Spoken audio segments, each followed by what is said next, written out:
All right, I'm going to call the meeting to order. Thanks everyone for being here, especially on this kind of dicey roads evening. And thanks, Mr. Heatherton, for giving our students the day off. So with that, I am going to ask Sue Gould to do roll call, please. Holly Jarvis. Here. Kim Winter. Here. Andrea Fick. Here. Chuck Malky. Yes, ma'am, present. Jessica Lenave. Present. Jack Sayer. Present. Carrie Germain. Present, all here and accounted for. And I just want to remind the board, make sure you speak closely into the mic so that Travis is getting us all on the YouTube feed. All right. And now I would invite all of you, and I do see one little person in the room. If you would like to come up here and help us with the Pledge of Allegiance. Do you know how to do that?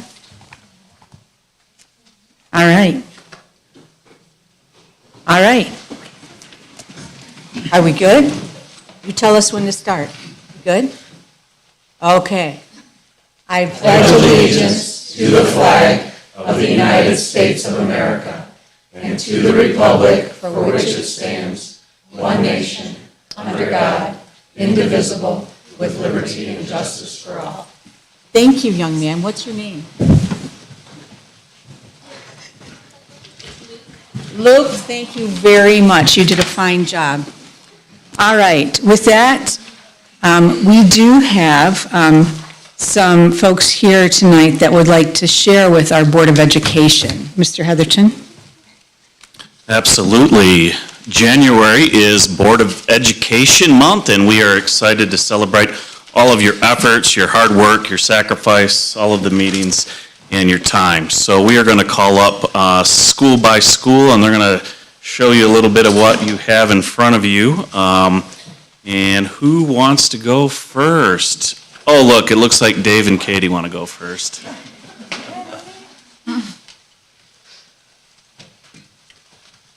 We've gone last before, and we got upstaged, so we figured we'll go first. So, thank you for letting us come speak with you real quick. We've got just a brief set of slides. Travis, I think if you can just roll through the slides, it's not imperative that we go through, but basically it's a thank you from our specials teachers. We asked them to kind of throw together some student productions for you, and they answered the call. They're doing a lot of great things in the STEM, in the music, in our art class. So you got some slides here. Mrs. New did a really cool project. What did they call that project? It was the Ugly Doll project that they partnered with one of the Moorish classrooms, and so the students drew the picture of the doll that you can see in the bottom, and then the high schoolers then created the doll, and then they presented the doll to the students. So it was a really neat partnership that we did with the high school and the K-2 children. And so that's Mrs. New, and she obviously does both the elementaries on our side of the district. And then we have in front of you, you have something that looks like this, little laser keychain that was made by Mrs. Holderbaum's class in her technology course. She's got these really cool projects where the kids aren't quite old enough to run the laser yet, but she's teaching them all the concepts of how to lay it out and everything. And so the graphic design that you've got on the keychain is something that they designed, the students designed that, and she teaches them how to use Canva, an online photo or image editor. So they use that to make the graphic to a particular size. She teaches them all that stuff, and then they send it to her. She loads it into the laser, and they watch it get cut out and burned onto the media. So really cool projects. They made those specifically for you. They were in that round, and so these have been made in the last 2 weeks for you. And the later part of our presentation here, the later slides you have in front of you in this little set of sheets from Mrs. Holderbaum just shows you her process that she uses with the kids, so you can see how they produced it. But all that made available by the funding from the bond and your vision to go ahead and have that funded at those lower levels. Seeing kids do high-level stuff is really cool. They're doing robot coding in STEM class where they put the robot on this big map on the floor, and Mrs. Loney has them taking it from one location in the world to the other, all with the computer telling it where to go, connected by Bluetooth. So just really cool projects that they're doing right now that I never could have dreamed of doing when I was that age. So thank you for that. Appreciate everything that you do. Yes, thank you so much. We appreciate it. And we are representing, I think Deke and Cyring will be here at a later date, but they couldn't make it in tonight, and they were presenting along the same lines, and they've left some things from their schools in front of you as well. So thank you for all of us. Thank you, and please give the students and staff our gratitude. Yeah. Thank you very much.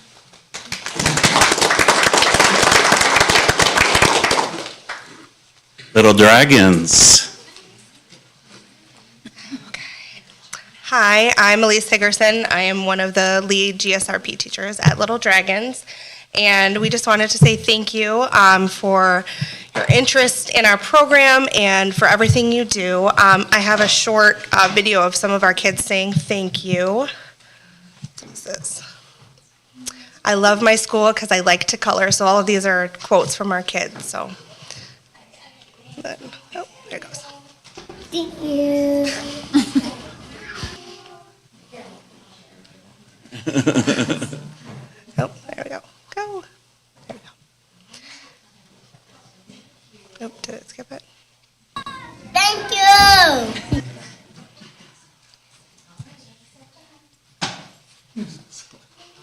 Because they like lunchtime. It's very important. Let me make sure everybody got it through. Nope. There we go. Thank you.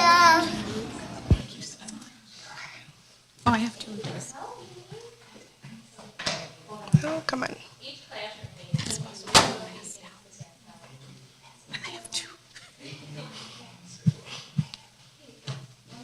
Thank you.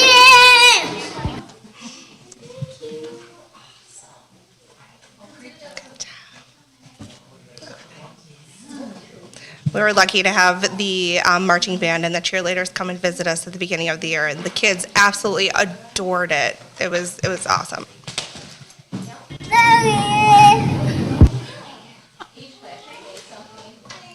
Oh, my goodness.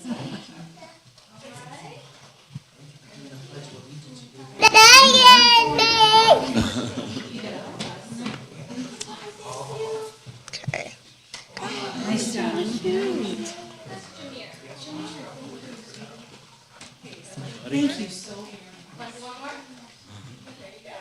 Thank you.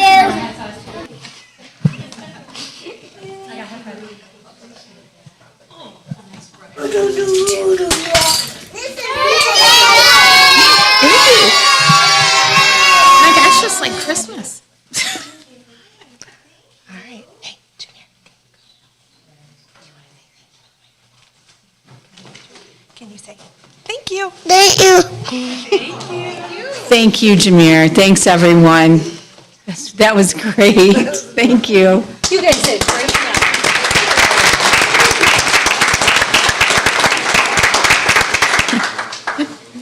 All right, Mrs. Morgan, would you like to be next? All right. So I am representing Gaines Elementary and our Virtual Learning Center. When you came in this evening, on your chair was posters made by our students at Gaines. So our art, music, PE, and STEM teacher helped create those with the students during those times. And then those are collective collage. So those are representative pictures and messages to you directly from kindergarten all the way up through 5th grade students, and then they're collaged together. No two are exactly alike because all the students are represented on your posters. And from our virtual learning students, there's an extra gift there for you, some chocolates to let you know that we appreciate all that you do. And also there's a letter that we put together with pictures inside of some of the really great things that our kids have been doing above and beyond just their traditional classes in the online system that they would typically be doing, because we are trying to create good citizens and working hard to expand their horizons. So some of the things we've been doing include book studies, seminars on basic life skills, and just engaging the kids in some problem solving as they move forward. But I think the kids say it best. So at Gaines, our specials electives teacher did put together, with the help of the students, a video specifically for you. So I'm going to leave the rest of this to my students.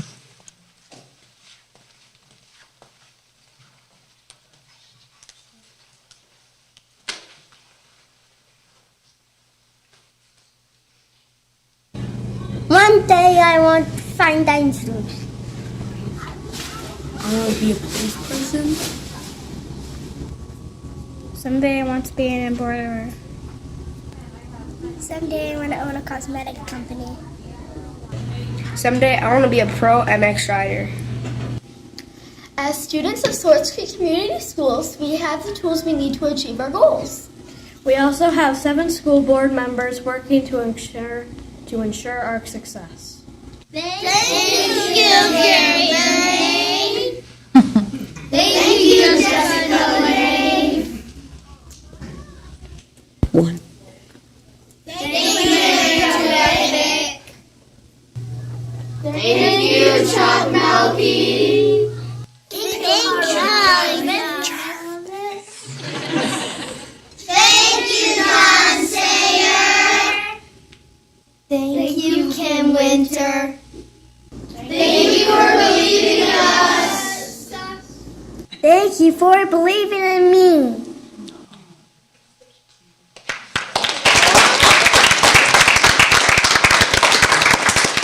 Thank you, Jody, and thanks to all of your team and your students.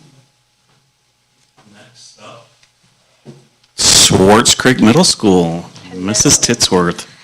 So you all have a fancy handcrafted pencil holder in front of you.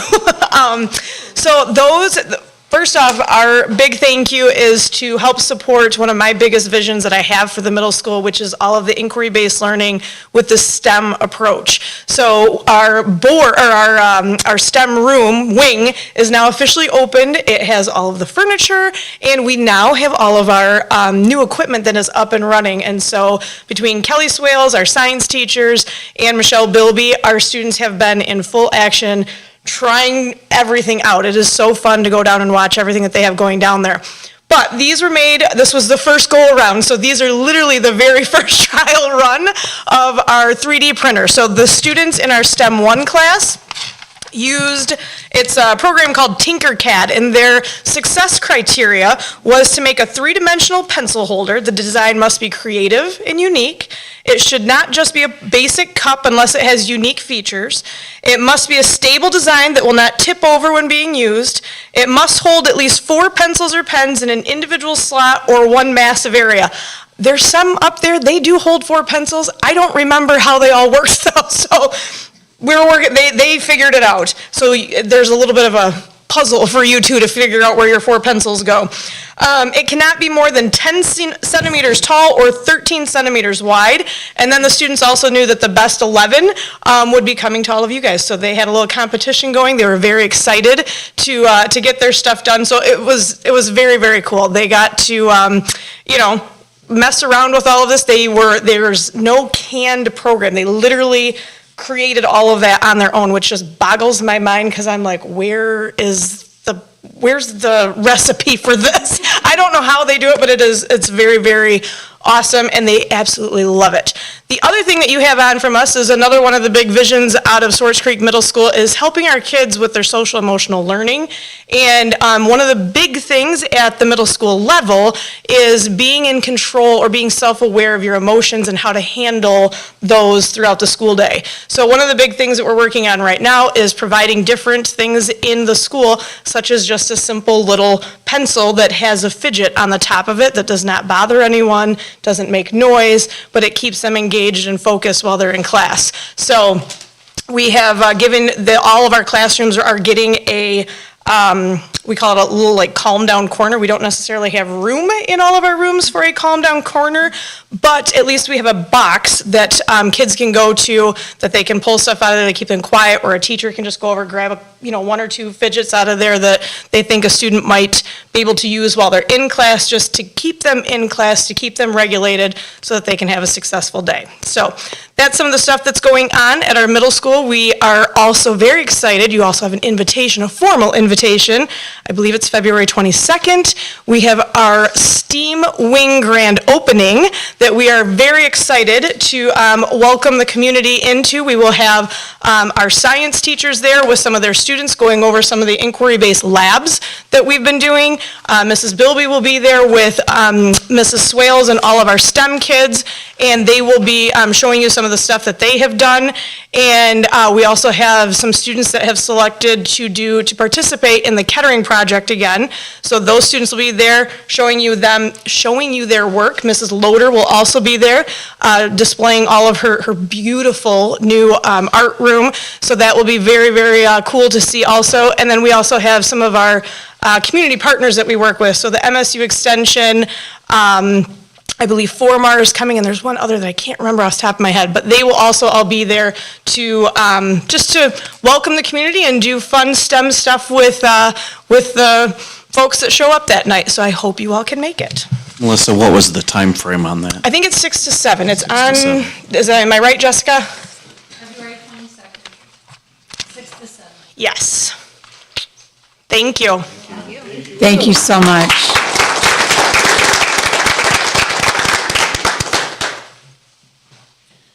And I don't think we have a high school rep. We do have a high school rep?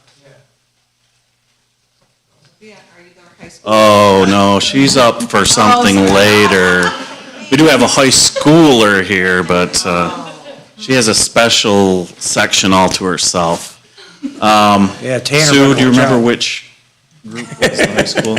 Yes, the high school was the red bag with the students painted your names on a frame. And the madrigals were going to sing, but the snow, obviously, we don't want them really driving in this. Thanks to everybody at the high school.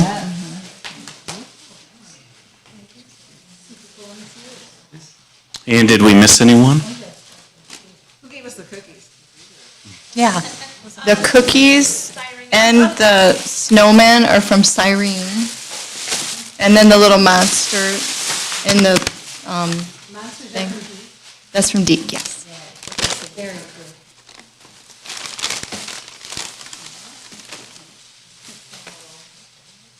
Well, thanks again to all of you. It's our pleasure to serve as a board, and you're the reason that we're here, so thank you again. And Luke, thank you for your fine distribution of our gifts, and thanks again for the pledge. I don't know if you'll be able to stay much longer, but I just wanted to make sure we thanked you. And Jameer, I see he's already left us, but thank you. Tell him thank you, please. All right. Anything else from my fellow board members? No? Okay. Now we have an opportunity for public comment related to items that are on our agenda this evening. Does anyone want to address the board? If so, please step forward, state your name, keep your comments to 3 minutes or less. No? Thank you, everyone. Thank you so much. Thank you. All right. Moving on, we do have a consent agenda before us. I would entertain a motion for approval. So moved. Jack? Jessica? Any comments or questions? Hearing none. Sue, can you do roll call, please? Yes. Andrea? Yes. Chuck? Yes. Carrie? Yes. Holly? Yes. Jessica? Yes. Jack? Yes. Kim? Yes. 7 yes. All right, thanks, everyone. Moving forward, now we have a report from Mr. Heatherton. Thank you very much. I would just like to say again, thank you for everyone who came out, and I know that we missed some people because of the weather, but we will have them come back at future board meetings. Pretty excited to see some of the impact of our bond, the way STEM has really begun to increase its depth of experiences with our kids through the STEM labs. So thank you for your support of our community as we continue to grow.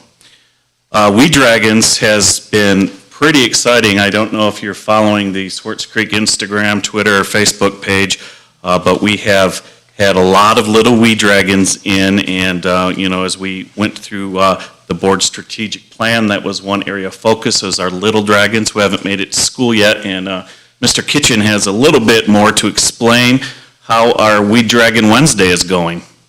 Yes, this came about as a vision from the board. They really were encouraging us to do something where we could reach out to our kids who are not yet kindergarten students, but they're still our own dragons. And so our MTSS team developed the We Dragons program for ages 2, 3, and 4 within our community. And then we developed this little bingo board that has activities on there like recognizing shapes, putting on your shoes, sharing with friends, drawing a picture, counting to 10, those kind of skills that would help with kindergarten readiness.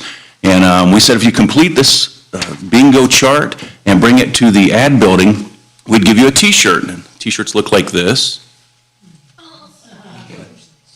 And they say We Dragons on there. And currently we've had 13 kids complete their bingo board.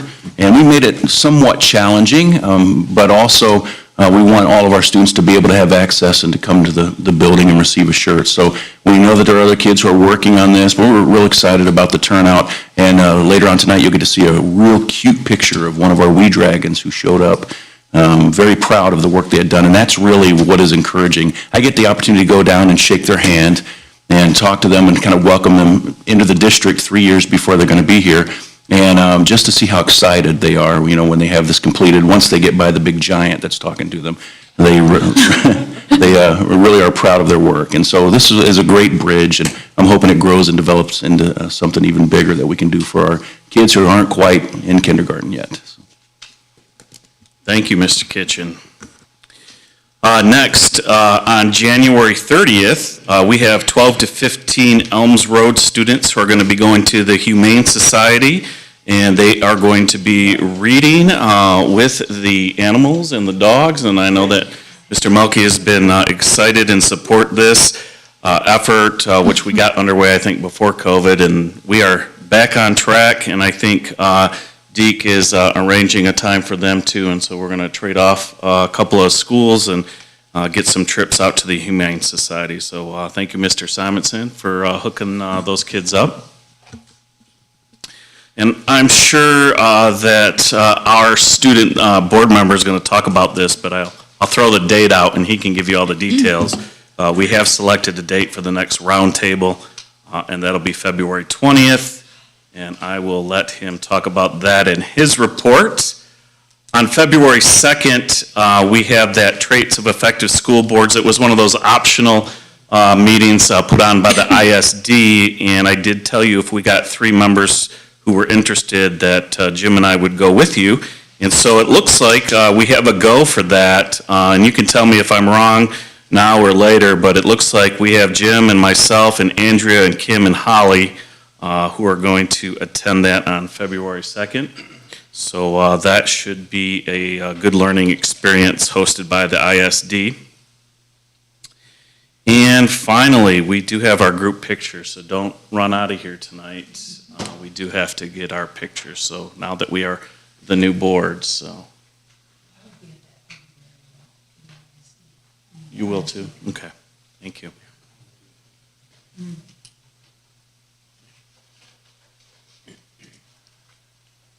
Is that it? That's it. All right, thank you very much. Any questions for Rod? High school roundtable, Rod. I know Tanner will probably say it, but we have a time. Time has not been established. It's probably going to be Okay, yeah, Norman, okay. And it's not going to interfere with, is that President's Day? Yeah, it is. Oh, is it? I'm sorry. 20th? The 20th? Is it a Monday or Tuesday? It's a Monday. Yeah, that's President's Day. Does that interfere with anything, Rod? If it's a Monday, it does. Yeah. There's no school that day, right? That's what I'm wondering, so I want to make sure. There's no school on. I just noticed it when I was putting it in my calendar.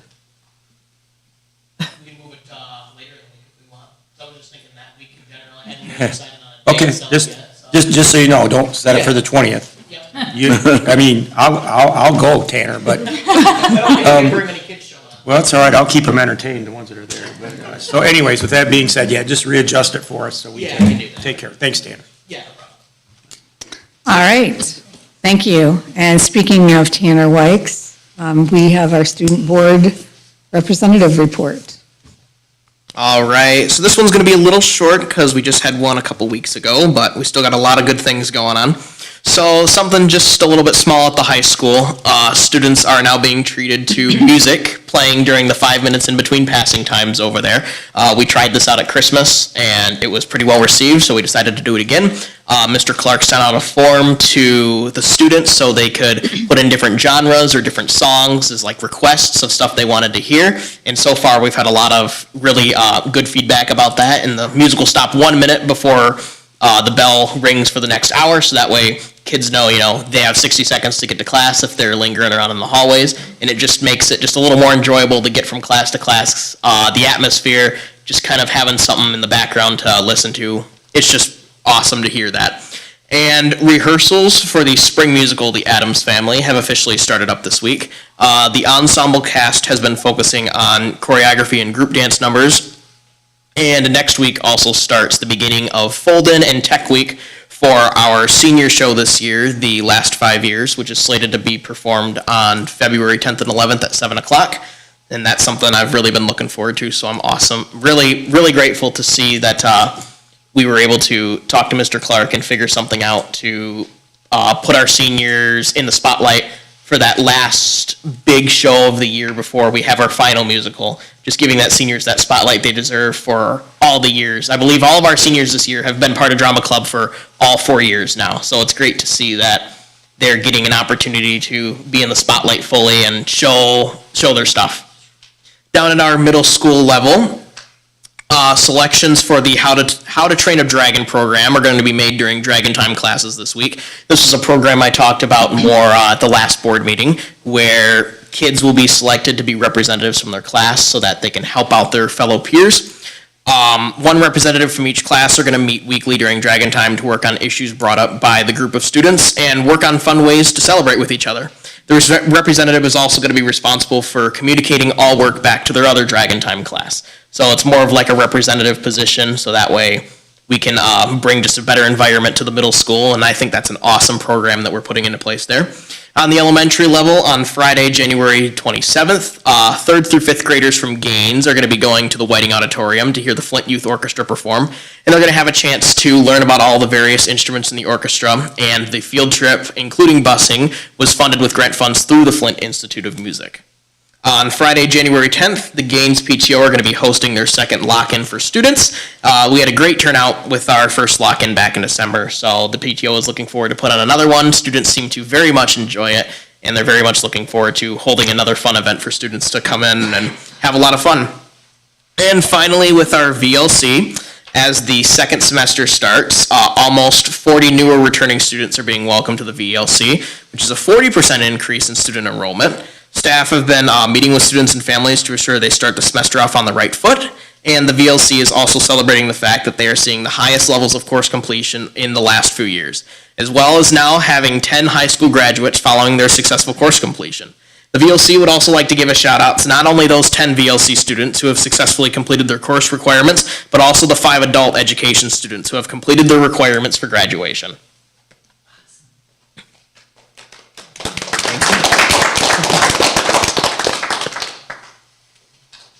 Anything else, Tanner? If you'd like, I could talk about the round table a little bit for some of our new members here to...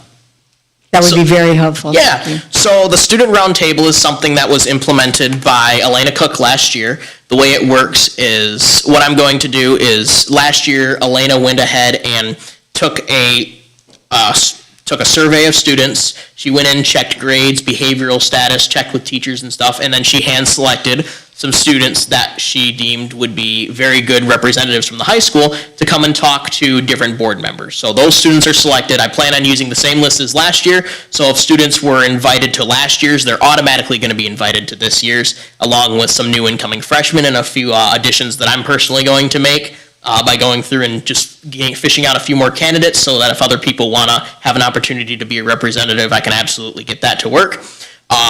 It's about 15 to 20 minutes at each table. There'll be a bunch of tables set up, and each board member will sit down, and there will be a small list of prompts of things to ask the kids about. Last year, we had stuff that was that kids were concerned about, like the lunches and dress code and bullying and stuff like that. Just things, just generic topics that it would feel appropriate for high schoolers to be talking about. And then after every 20 minutes or so, we'll switch, and then the board members will rotate around the tables. That way each student gets a chance to talk to each board member. Usually each board member will have a different prompt, and that way the students can spend a good amount of time discussing different topics with different people so that we can be the most efficient possible. It's a great event. I got to be a part of it last year. It absolutely is fantastic to see that she was able to get this going in such a way that it allows for the students of Swartz Creek High School and soon to be Swartz Creek Middle School to communicate directly with the board members and give their own voice way over what I'm able to do. So it's just awesome to have that program, and I'm very excited to bring it back this year. Thank you, Tanner, and I would concur. It was very helpful to talk to the students, and it was great to have you at the table. I know you shared a lot, so did Sophia, who we're going to hear from in a little bit. But it was really helpful to learn who you were and what you did and what you were thinking. And I think it gave us as board members a lot of food for thought. So I'm glad that you're going to do that again. Well, thank you very much, and I'm honored to continue it. I'm very, very happy that we're continuing it this year. Do you have any questions for Tanner? How many kids are at each of the tables? Last year, I believe we had 5 or 6. It was kind of strategic the way we planned it out. We wanted to get a selection of grades at each table, so we didn't have all the seniors at one table, all the juniors at another. The way Elena planned it out, which was very smart, she tried to get at least one ally at each table. If she knew that so-and-so were friends or they sat together at lunch and knew each other more, to break down those barriers so that they would be more comfortable talking and have that person to, there's no power, they say there's power in numbers, so having an ally there makes it a little bit easier to talk to an authority figure. So she did that, and then split it up by not only grade, but having, so that people are not necessarily in the same groups. You're not going to have, all of the athletes or the jocks or the theater kids or the choir kids all at one table. It's all mixed so that each board member can get a different perspective on different issues at each table. Do you think it might be beneficial to get all different kids this year so the same kids aren't coming back and asking the same questions maybe? Or are they going to be different questions? It's going to be a mix of different kids and different questions. This year, definitely I'm going to be focusing on the freshmen because last year, they were 8th graders. So we're going to make sure to get that covered this year since they are the most important of not having that voice right now since, of course, all of our seniors graduated and our freshmen moved up. So we definitely need to get them in, and then I'll start picking and choosing from last year's as well as fishing in some new candidates from last year that would have a good qualities to be a representative. Thank you for putting it together. Yeah, of course. Andrea, that's a really good question, and I think that there's great need for continuity in the students because we talked a lot about the impact of the pandemic on their education and their experience. So it will be interesting to hear what another year has done for them, in addition to having the new folks there. So thanks. Carrie, also, it has a lot to do with the children. To Andrea's question, how many of the board members show up? Because they split the tables based on board members. So if 5 board members were there, they would do 5 tables. If there was 6 board members there, they would do 6 tables. So if you make it the week after President's Day, I'll be there. But I'll be gone that whole week, so just saying. Yeah, I can work a little bit more on the date and talk that out, and we can put something together. But it's probably either going to be the week of the 20th or the week after. We'll put that date together, and I should have that. Hopefully by the end of next week, I should be able to have that all sorted out, and we'll get that final date out to you guys. And if we can maybe include the availability of the board members, because I agree with Chuck, it's important to have folks there. That would be helpful too. Yeah, absolutely. Okay, thank you. All right, if there's nothing else on that, thanks Tanner, as always, great report. We did not have any non-certified staff on our agenda tonight. And moving on to board committee, subcommittee reports, I'll start with academic achievement. We met yesterday And we had a very good turnout, not just from board members, but some of the staff. We started with the student registration guide that's on the agenda tonight for approval. Steve Clark and Jody Guzak from the counseling staff provided an overview of the student registration guide. And they talked about the different courses that are being added, some of the rationale behind that, some of the modifications, and then the deletions that they've made, and answered some of our questions. Some of the elimination of the classes were due to the change in the number of hours in the day, so we went from 7 to 6 hours. And then there was a lack of interest in course enrollment, and they didn't want to present something that they would know that historically, or that maybe they won't have enough students, and then they might be disappointed if they were trying to sign up for it, and they had to go to a different option. So that was really a good overview. And Chuck and Kim, you were there. Anything else on that you had? No, I don't think so. Okay. Oh, it was great. It was a good meeting. On the AP Dragons, Jim provided us a great overview of administrator training and coaching. That's an extension of what's been going on with administrators for the last several years. And we all know that the assistant principals are very key leadership figures, and they're instrumental in building those relationships with students. Sometimes students are before them not for such a pleasant reason, but they're also developing those relationships, refining those relationships. So Jim talked about the coaching and training activities for the benefit of Kim and Chuck that have been going on for the last several years. And then he shared with us an interesting article, and I found that very interesting, Jim, the value of assistant principals. We all know that assistant principals may eventually become principals. Many may aspire to that level or higher, and so making sure that they have all the tools that they need, knowing the budgets for the school and understanding what's behind all of that is really helpful, and I appreciate the investment of time that you're making in that.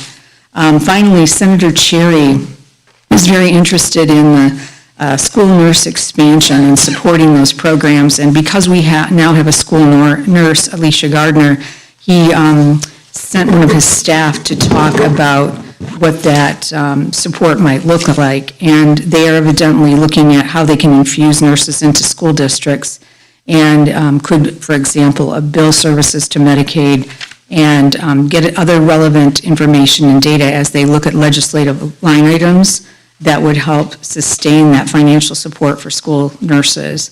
And they explained to us, Jim and Rod explained to us, that the funding currently for the instructional coaches and school social workers and nurses can come from the 31AA at-risk grant funds. So we would hope that if we're successful at a state level legislatively or from a budget standpoint, that we would be able to rely on that money to continue to come in on an annual basis.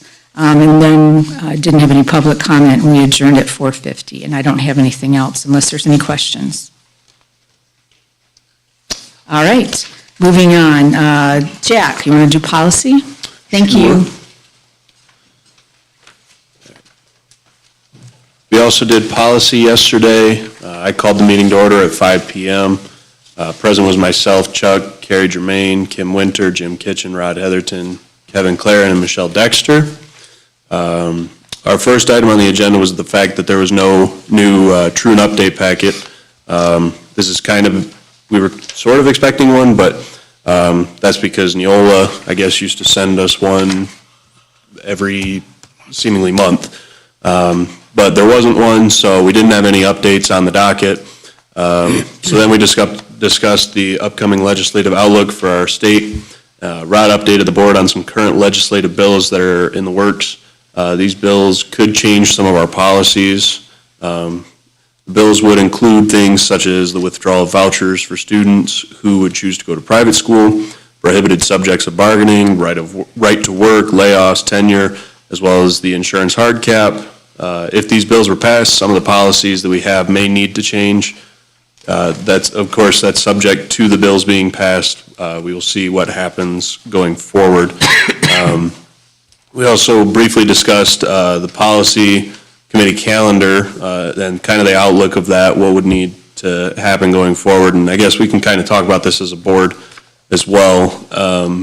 Basically, if we don't have an update packet, it's kind of hard to fill a docket for policy. So the real question is whether or not we need to do it every month, or if we should do it quarterly, or how we should go about that.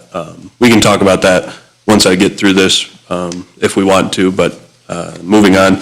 Then we had a brief discussion over the dress code and the handbooks. This was an issue that was brought forward to me by another board member, that our handbooks have a very broad outlook of what the dress code should be and how it should be handled.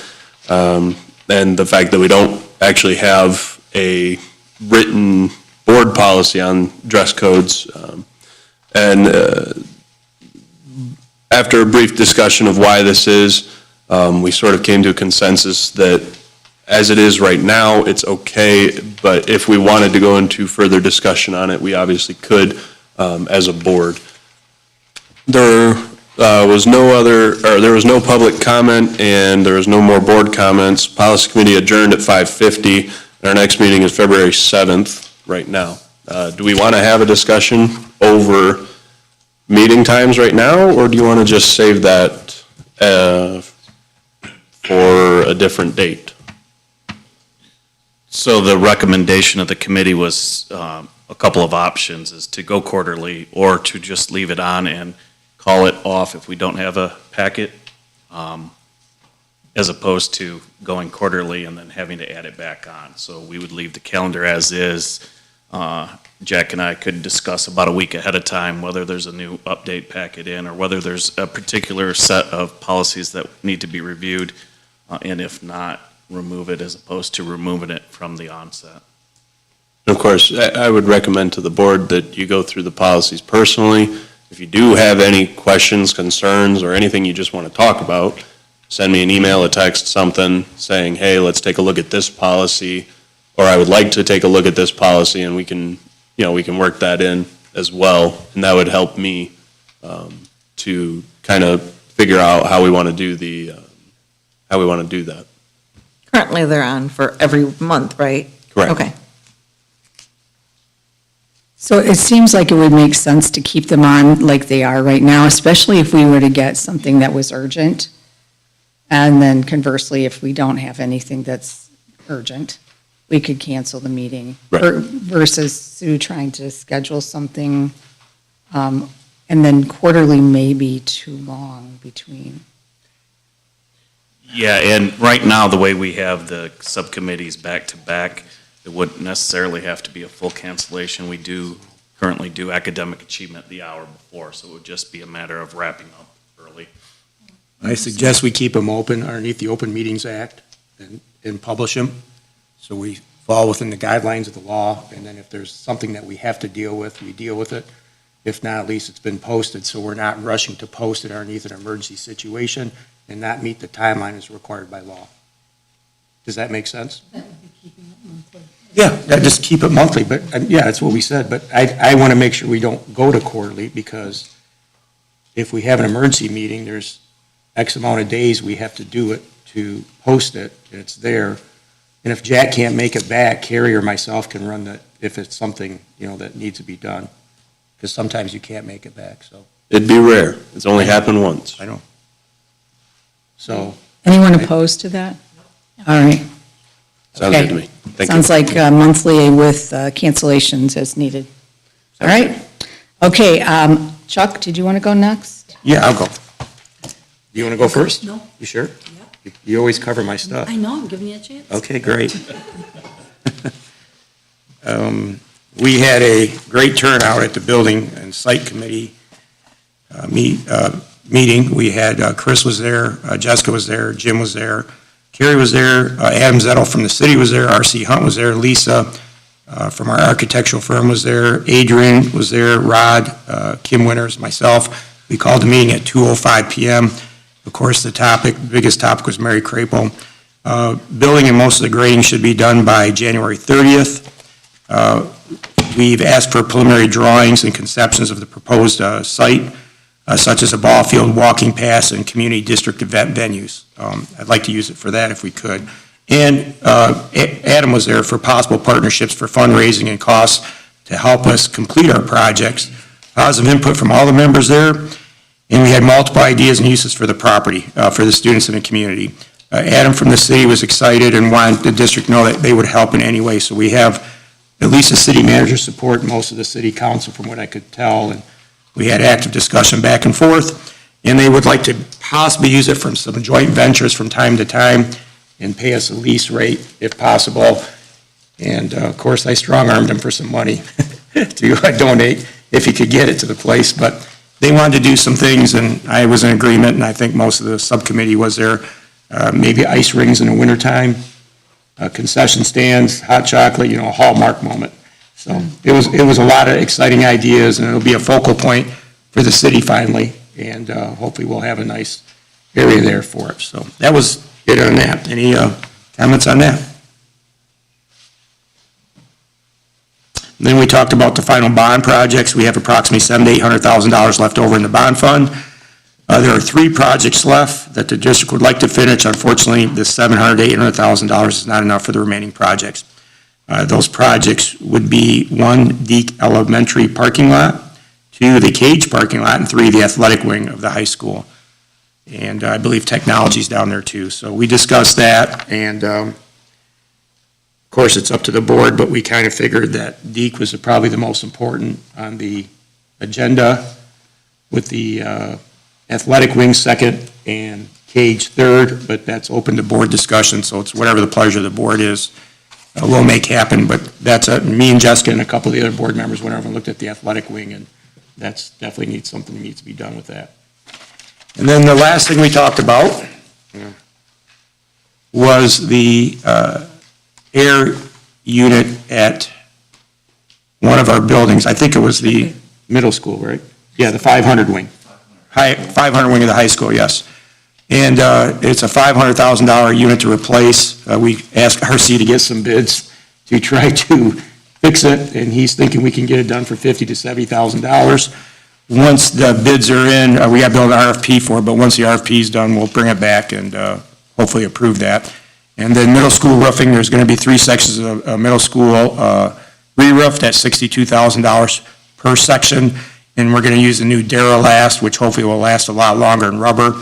We had a subcommittee meeting on that a couple months ago. I brought in some roofers, and hopefully we can save the district money because we seem to be replacing rubber roofs at a high rate, and it's costing us a lot of repetitive costs. So that was it on that. We adjourned at about 3:25 p.m., and that was it. There's no public comment. Thanks, Chuck. Any questions for Chuck? Chuck, again, I want to thank you again for spearheading the new Mary Crapo design. Thank you. It's really exciting, and I can't wait to be able to share it with folks as we progress. But thank you. I know you. I appreciate the board's support on that project. It's going to be hopefully a focal point for the district and the city. It's very exciting to think that we'll have a partnership with the city as well. Thank you. Any questions for Chuck? So when will the board make these decisions about the bond projects and the money? So our discussion under 11C is the future of projects, and I have a bunch of notes to go a little more in detail to what Chuck said, and I'm going to be asking you for direction on both of those situations. Rod and Carrie, if I can have it for just a second. Andrea, I'd suggest that everybody try to come to the next bond steering committee meeting. That's probably, if I'm not speaking myself, that's probably where a lot of those decisions will be made at the building and operations too, but I think we're going to try to get a better look at how much money we have, and we're getting new quotes for some of the projects that we're talking about, so we know what we can do and how far we can spread it. So that is an administrative committee, and we cannot have more than 3 board members there. It's not a posted committee. So I think we can actually make some decisions tonight in discussion, because it's just a matter of what direction, and then I can start collecting data or bids or whatever. So I think we can actually have some of that discussion tonight, and then get into the details at the other meetings. Yeah, but we can have 3 board members there, and usually just Right. myself or Jessica shows up. And one more. Right. So RSVP, if somebody's very interested in it. When is the because next one? You know, there's a lot of input put in there, and you can ask a lot of questions. When is it, do you know?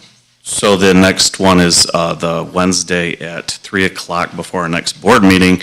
However, we do have an operations meeting that Monday where we can discuss some of the similar things. So if you all want to have more detailed input, I would strongly suggest you come to the Monday operations committee, and then we can Yeah, that'd be great. delve into that. Yeah, perfect. Thank you. Thanks, Chuck. And last but not least, Jessica, Finance. We met this past Monday, January 23rd, here at the Administration Building. Present was myself, Chuck Melky, Chris Gray, Jim Kitchen, Adrian Trebatowski, did I get it right? And R.C. Hunt. We started at 3:37. On the agenda was our cash and investment summary. Here's the report as of 12/31/22. In our general fund, we had $5,820,733.27. In our sinking fund, we had $1,767,473.09. In our food service fund, we have $606,388.09. In our student activity fund, we had $297,695.22. Our debt service is $1,479,337.95. Our bond capital project was at $4,921,335.49, leaving our total cash and investments at $14,892,963.11. Our check register review was reviewed with no issues. Our bids and quotes, we have 4 POs out. One is technology related, TE 2041 for $14,904. That's for district website subscription and revamping. So our districts have a new, more user interactive website coming. And PO TR 2031 is for $376,000, $826. That is for transportation. We did opt to order 3 buses instead of 2. And a PO FS 2023 and FS 2022, one is for $23,000, well, the first one, 2023, is for $23,130.48. That's for 12 cafeteria tables at Deke. And FS 2022 is for $28,913.10 for 15 cafeteria tables at Cyrene. Both of those POs are paid out of our food service account. Other items on our agenda were grant fund forecasting. We had information provided and discussed by Chris Gray as to what to expect. The expected budget impact of non-recurring grants in our 2023-24 school year, that's about $668,000 of non-recurring grant dollars, and then our 24-25 school year, it'll be about $227,000 that will not recur. Our capital project fund financial overview, we discussed, we proposed some transfers and talked about expenses and the balance, which includes in the expenses, the Mary Crapo demolition, the purchase of the district-wide copiers, 38 of them, and the next topic on the agenda covers that because we have been leasing, and the 3 buses ordered. Our total commitments are $1,161,074.44, leaving our estimated balance in that fund at $188,925.56. Over to our copier purchase. We have leased copiers for a number of years, and we believe we can get more life and value and save at least $35,000 by purchasing our copiers rather than leasing them. Our service contract will stay the same, so that's revenue neutral. And in our general fund action plan, we discussed, we had information provided as well as our regarding our anticipated remaining budget surplus. We anticipate that currently to be at $191,369. Included in that discussion is that we are going to be hiring a community education secretary, and within that, a broader development of our community education program.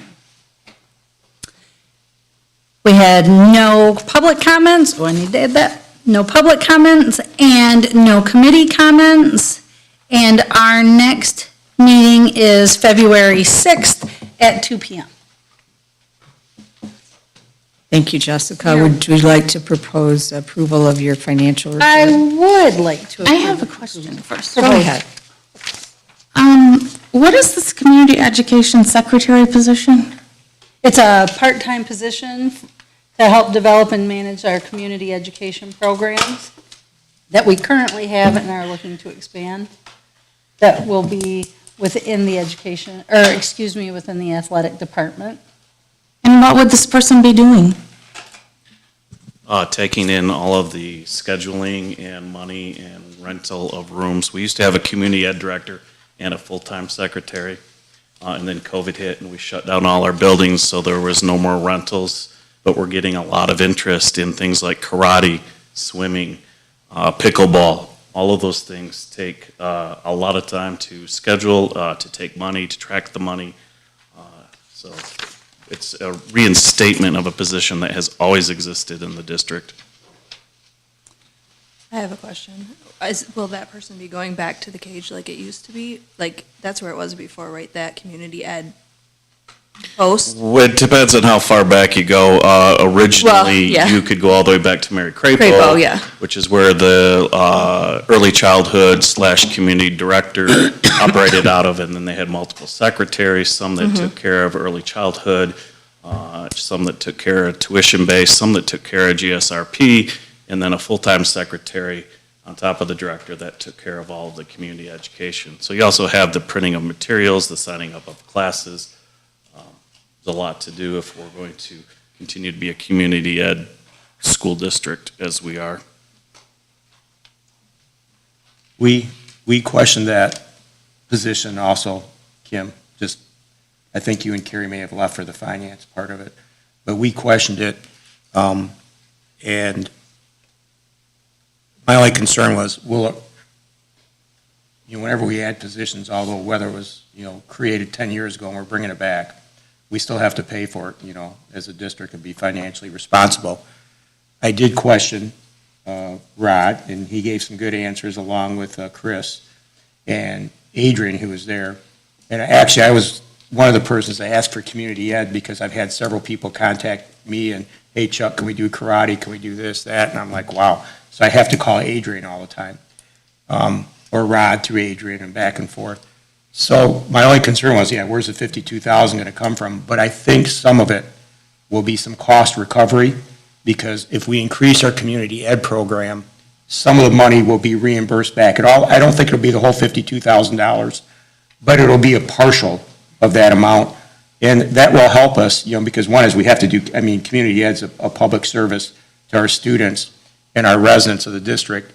And we can see some cost relief on it, and I guess we'll just have to wait and see, and hopefully it's enough, so. And to be clear, that $52,000 does not hit this budget.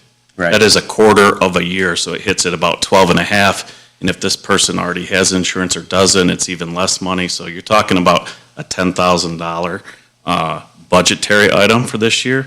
And then next year, obviously, when Chris builds the budget, she builds all of our line items and positions into that budget. So whenever you approve the budget in June for 23-24, all of those positions are already included in it. This is just us doing support staff as we do all the time. If you take a look at Carrie Gopel's emails, you will see that we are losing support staff and having to hire them left and right. You get almost 2 postings a week right now. So this is no different than any of those other emails that you would see coming from Carrie Gopel on a weekly or biweekly basis.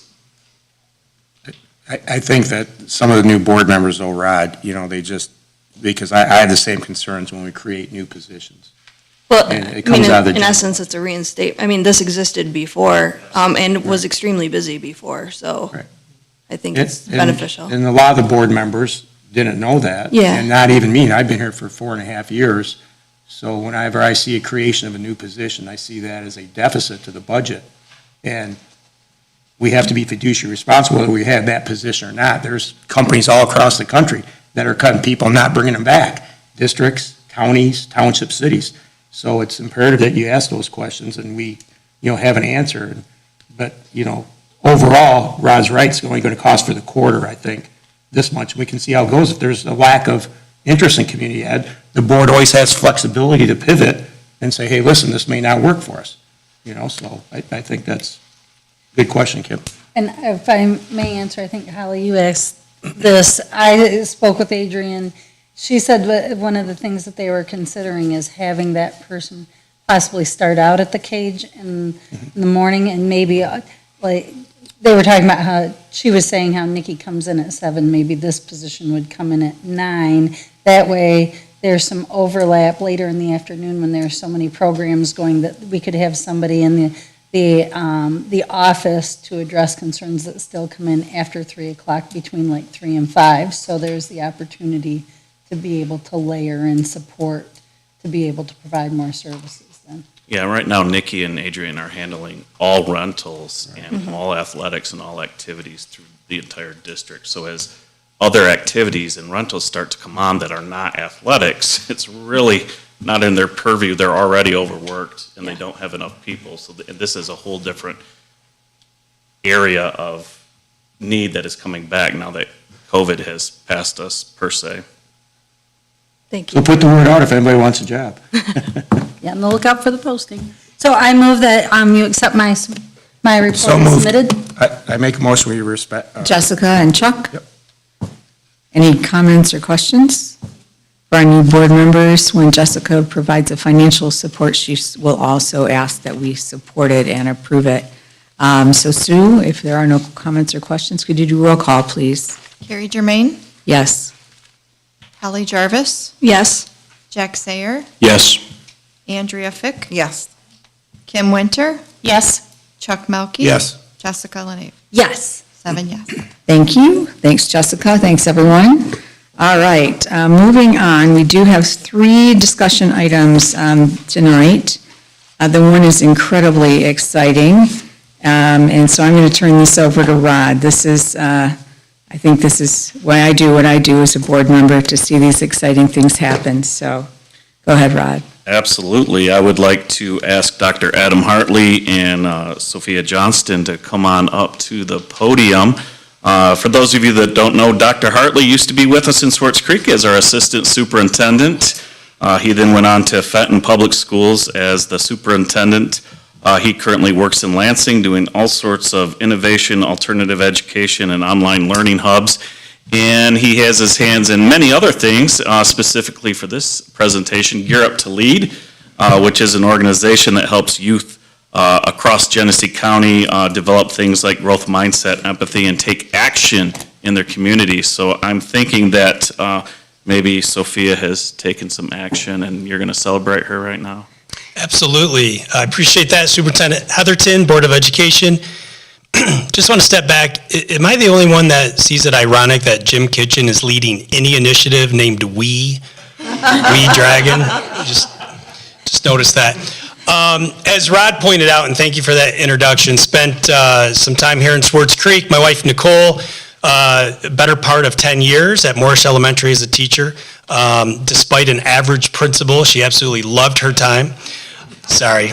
Rod and I go way back, by the way. But I'm here representing 2 organizations. One, as Rod pointed out, Gear Up to Lead, growth mindset, empathy, action, responsibility. I was fortunate to be part of a small group, 2014-15, to start the nonprofit in Flint. We now have really 3 arms to the nonprofit. There is the Gear Up Academy and Gear Up to Grow. So essentially 4th through 12th grade alternative ed students. They actually school of choice into Fenton Public Schools, but they're housed at the Broom Center in the north end of Flint. We do have a Gear Up Academy South that is on the Fenton campus. So we have anywhere from 80 to 100 students a year. that learn online or face-to-face project-based, and I could go forever. The other arm is a curriculum that we actually created that's free to schools. And the curriculum covers growth mindset, empathy, action, responsibility, and really to empower youth to be leaders within their community. And then the third part, and why Sophia's here, is we hold an annual conference each year. And as Rod pointed out, COVID, the pandemic, we had to take 2 years off. But this year we were back full force at Mott Community College. Over 1,000 middle school and high school students from Genesee County. In fact, I believe, had all 21 schools represented. We had Flint Powers, St. John's, some charter schools. We had a school from St. Clair. And then, of course, I brought the Lansing Learning Hub students up to Flint. And we had something new this year called Gear Up to Speak. And we had been talking about it right before the pandemic, and we wanted to put a student leader on stage and to share the stage with some phenomenal speakers. So Dr. Michelle Borba was our keynote this year. She wrote the book Thrive and a few other books. She's on the Today Show all the time. Christian Moore, who is the founder of Y-Try, which Swartz Creek may use Y-Try, they used to. It's a curriculum used with at-risk children. So there's some really big names that come in and speak to the community. And so we put it out there. We didn't know what to expect. And we had some great young men and women apply. And they went in front of a board that consisted of educators, community leaders, and Gear Up to Lead employees. And I was ecstatic, so was Nicole, when we found out that a Swartz Creek High School student won the Gear Up to Lead or Gear Up to Speak contest to go speak at the conference in front of over 1,000 middle school and high school students. So I'm going to let Sophia kind of talk you through how that came to be and then what her topic was. But before I do that, I just, and there's a long list, I want to make sure you know what the Greater Flint Educational Consortium is, GFAC. I'm sure, Carrie, I'm sure knows. Carrie was on the board when I was here. I'm not sure if you're new to the kind of the K-12 world. GFAC is comprised of the 21 public school districts. So Mr. Heatherton actually is part of GFAC. And then Kettering University, Mott Community College, and the University of Michigan, Flint. And when I was superintendent in Fenton, I was able to sit on the board. And they do amazing things. So Administrative Leadership Academy, FAFSA, so any Swartz Creek student that needs help with FAFSA, looking to apply to various higher ed institutions, GFAC actually has individuals that will come out and help. K-16 partnerships, Institute for Beginning Administrators, they're actually running a teacher, at least when I left last year, they were getting ready for a teacher consortium as well. So they do a number of things, and they have mini grants, and they actually were a partner for the Gear Up for Success conference this year. And in that conversation with Mr. Kendall, Eddie Kendall, who's the assistant or deputy superintendent for the ISD, and Julie Williams, the superintendent of Lake Fenton Schools, who's the acting president for GFAC, when we talked about what does this partnership mean, they really kept going back to students, students, students, and we came up with this idea. The winner of Gear Up to Speak would win a scholarship paid for through the GFAC sponsorship to Gear Up to Lead. So here we are, Sophia Johnston, whose mother Jamie and father Alan, very proud as they should be, and she's going to share kind of the how she ended up on that stage in front of over 1,000 middle school and high school students and what her talk consisted of. Good evening, Board of Members. I am so thankful that I have the opportunity to speak upon this amazing talk that I was able to give. So I came upon this because my awesome ELA teacher, Ms. Damon, and also the student council supervisor, she gave us a link, and it was to try out for this talk. And I applied, and it was easy to apply, and it was a great opportunity. I didn't hear back, and then once I heard back, I was so ecstatic to be able to to give this speech to students who have like minds, because we're in a group of leaders. And my talk was on growth mindset. So I talked about almost your life as a plate, and I talked about how you should look to expand your horizons, but do it only within your set boundaries, because I know like a lot of students who are leaders apply themselves to so much that they can get burnt out. So practically I talked about how you need to apply yourself only to things that you can hold within your own boundaries. So I was so thankful, and thank you Dr. Hartley and everyone who I was able to get me into this event, and I was able to talk there. Thank you so much. Congratulations.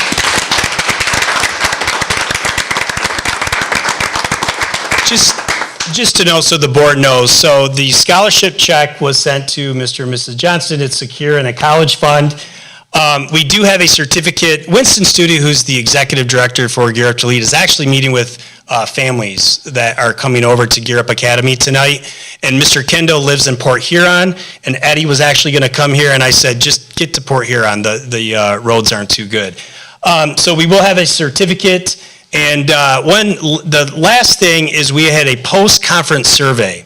And so hundreds of students and the staff that were there filled it out. And so you have Dr. Borba, Christian Moore, Kellen Brandon.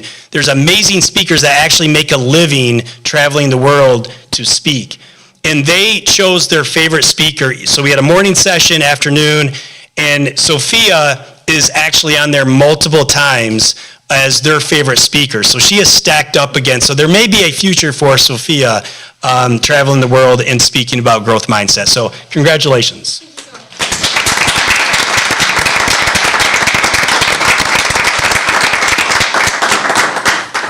Thank you, Adam, for all that you do and for your leadership, for all of the programs that you're involved in, especially Gear Up to Lead. And Sophia, thank you so much and congratulations. And we're very proud of you. I'm sure your family is as well. And thank you for representing Swartz Creek so well. We'll be looking for you in TED Talks, I'm sure. Anyone else? Congratulations, Gary, Sophia. how much was the grant for? I mean, $100 scholarship. Okay, and that's good. And two, what's Sophia going to be doing for a living? Has she planned that out yet? I want to be a politician. Oh, great. Yes, three things. Yeah, I won't mention them here in the public, which you got to be totally incompetent. You can't do math. Yeah, I won't mention the third thing, so we'll let you figure that out. You're a smart young lady. Thanks for representing our district. Sophia, what grade are you in? You're a senior? I'm a 10th grader. 10th grader. That's right. You impressed me last year at the student roundtable. I thought for sure she was an upperclassman. Yes. So, there are opportunities to be board representatives that you might want to apply for in the future. Yeah, Carrie, I think Jim has alluded that she's got her sights set on Tanner's job. And if she was a senior, she'd probably knock him off right now. So, yeah. Well, thank you again, and thank you so much for representing the school and your family so well. And Adam, again, thank you very much. Glad you were able to be here tonight. And you're welcome anytime. I was teasing you earlier about being lost, but you're welcome anytime. Thank you. Sophia might be my favorite sophomore. Don't tell my son, though. All right. Anything else before we move on? Okay. Next, we have a presentation from Travis Smith, our District Technology Director.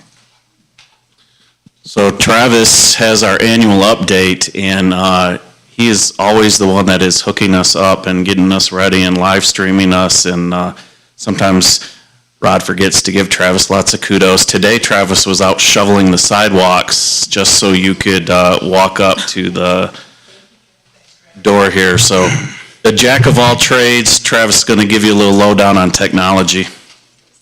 Thank you. Thanks to Sue for scheduling me behind that. Appreciate that. Congrats. First off, I never thought I would follow Dr. Hartley again. Much respect to him. I really respect him. He's a change agent. I wish he was still with us in Swartz Creek, but proud of the things that he's doing and helping the students in Genesee County. So really proud of him, and thanks again, Sue.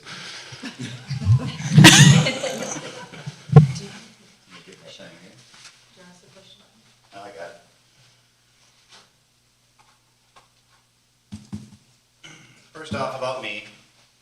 On the left-hand side is a picture of my lovely wife, Candace, my baby, Alice, and that's Lydia. Lydia's on the picture with Jim here. We finally completed our wee dragon after many weeks of struggling with the shapes. So I'm proud of her. I'm proud of Swartz Creek. I love having her here. So that's my family. I've been in schools for 20 years. I've worked for Swartz Creek 9 years. It doesn't seem like that long, and I enjoy everything I do.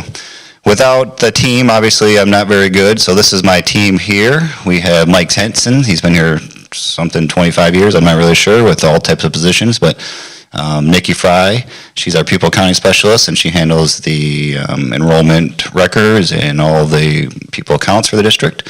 Maxwell Claren, he's a computer technician this year, and then our new guy is Chad Marshall. As you can see, he wasn't there that day, but we added him in. He was having a baby during that time, but he's new as of July, and he's our system admin.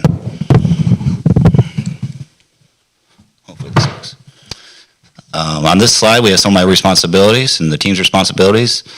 It's a wide array of things, but we have the SEPI data collections, the civil rights reports, network infrastructure, we got the projectors, all the stuff in the classrooms, the phone systems. We manage the help desk, the website, as Jessica mentioned earlier. Power School is probably the biggest one. Door access has been a hot one. Digital signage, all those stuff that we handle there. This is a list of some of the software that I just put together that we handle. It's a wide array of all types of software. Again, probably the most used and most troubleshooted one is the Power School system because that's used by all stakeholders in the district.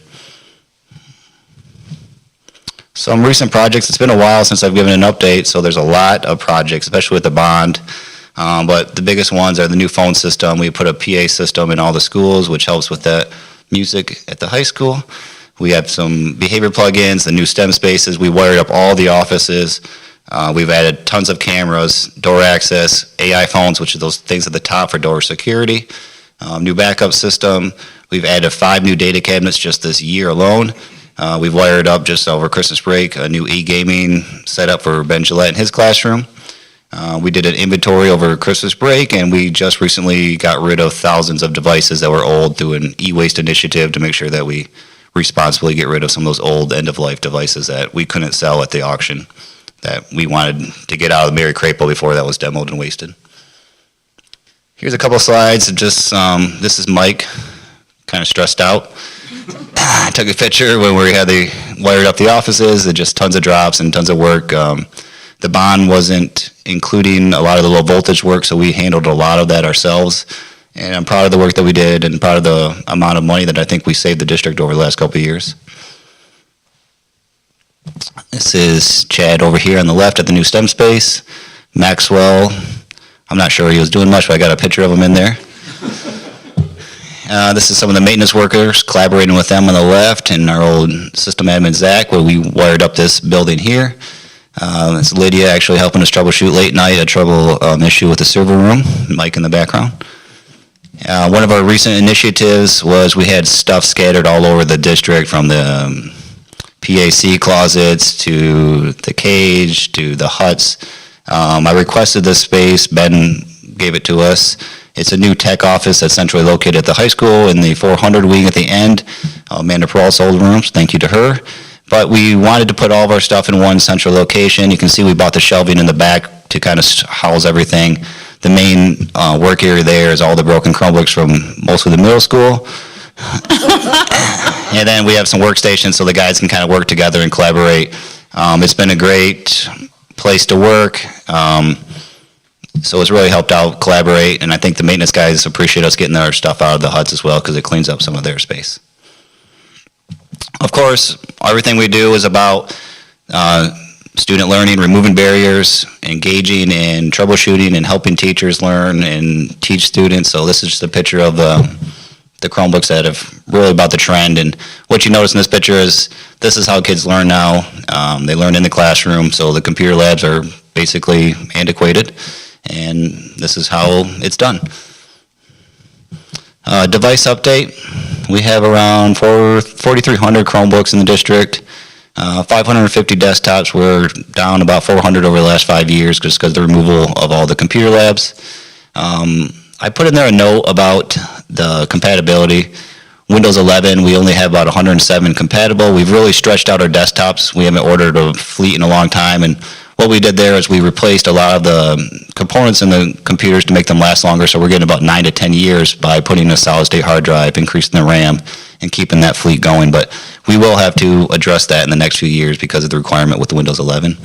117 laptops, most of those are used in special circumstances with smart boards, STEM spaces, those type of things. 146 projectors, a slew of old smart boards, the ones with the arms on top, left. Smart TVs, about 55, ranging in end of life to brand new. iPads, we've really reduced the amount of iPads over the last few years. We're down to about 90 that are managed. 242 access points and about 400 phones. On the scale here, that's just to give you guys an idea of, in order to keep up with the increased demands that we had over the pandemic, which is the one-to-one initiative, Devices for Every Students, this is something that you guys will have to consider with the budget, and this is just a graph that I wanted to show you that we're really going to drop off quite a bit over the next few years on eligible devices for Chromebooks. Once the device goes end of life, you can't receive updates anymore and use it for like M-STEP testing and other state testing things. So right now we're still sitting good over the last few years, but it will be about 24 at the end of 27. We'll have to make some large purchases there.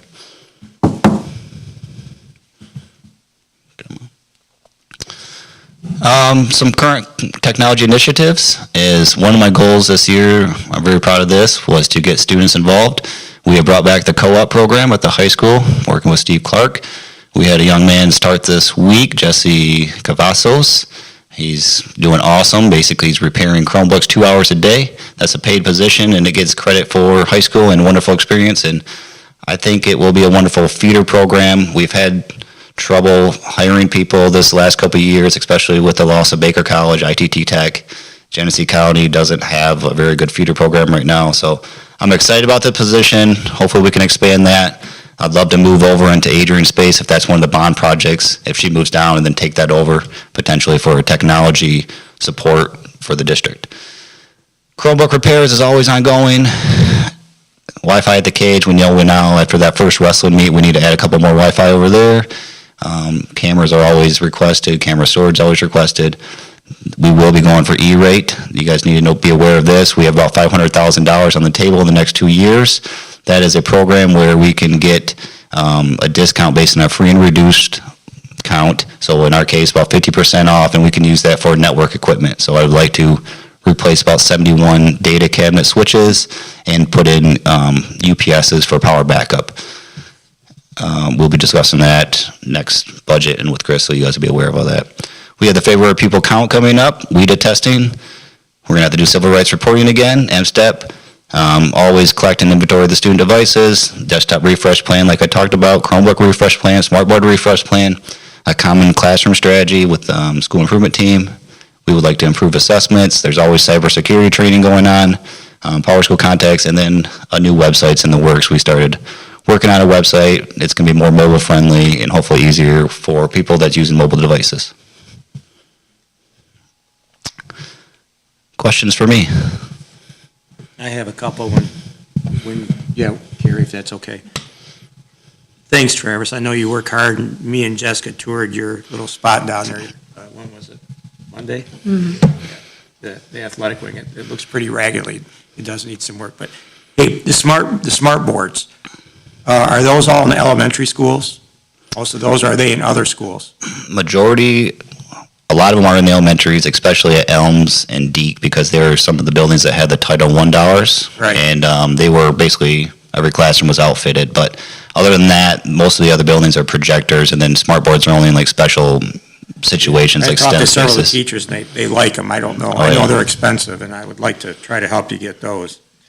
Are you using the School Buddy program that we instituted a couple years ago for inventory, or doesn't that include all your inventory for your stuff? No, we don't use the School Do Solutions. Yeah. We use an open source product called Snipe It.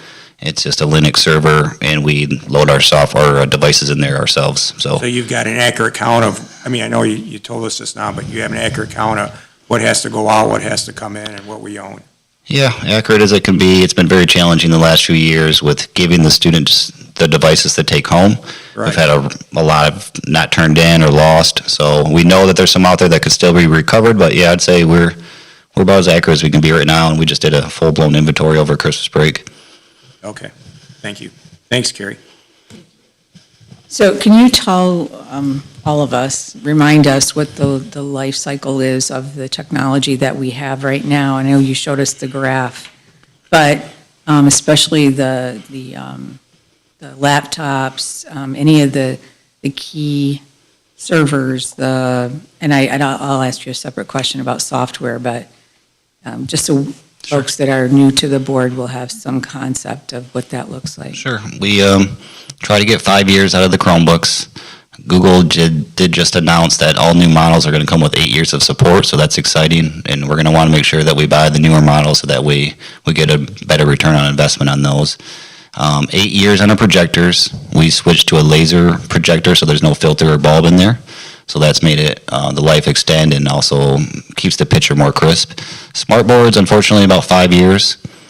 We've had some go out in 4 to 5, and we do have some that are about 7 years old and going. Servers, 6 to 7 years. We buy refurbished servers, so it's cheaper, about half the cost, and we just keep them running. They're tanks. And the Wi-Fi system is about a 5 to 6 year Wi-Fi system. We're on year 3, I think, right now. So in about 3 years, we'll be replacing those. Switches are 7 years. So we're at max. We're at end of life on our switches. And laptops are 5 years. Cameras have a life cycle?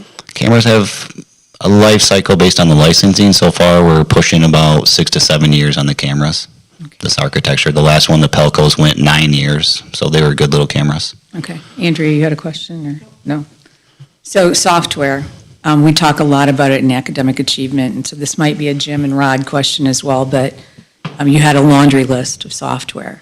Are there opportunities that we need to consider as we're looking at, a future bond renewal or planning for the district that would support either consolidation or expansion of the use of Lake Power School? Are there new things coming that we should be looking at and factoring into budgets, or the consolidation of some of those that you had up on the list, or have you pretty much consolidated what you can now? Unfortunately, yeah, we've consolidated a lot, and everything is siloed, so everyone wants their own piece of software, and everything has its own annual contract. But I'd say we're just adding at this point. So every year we add about 3 to 4 new pieces of software, go through the implementation process, and that gets added to the budget.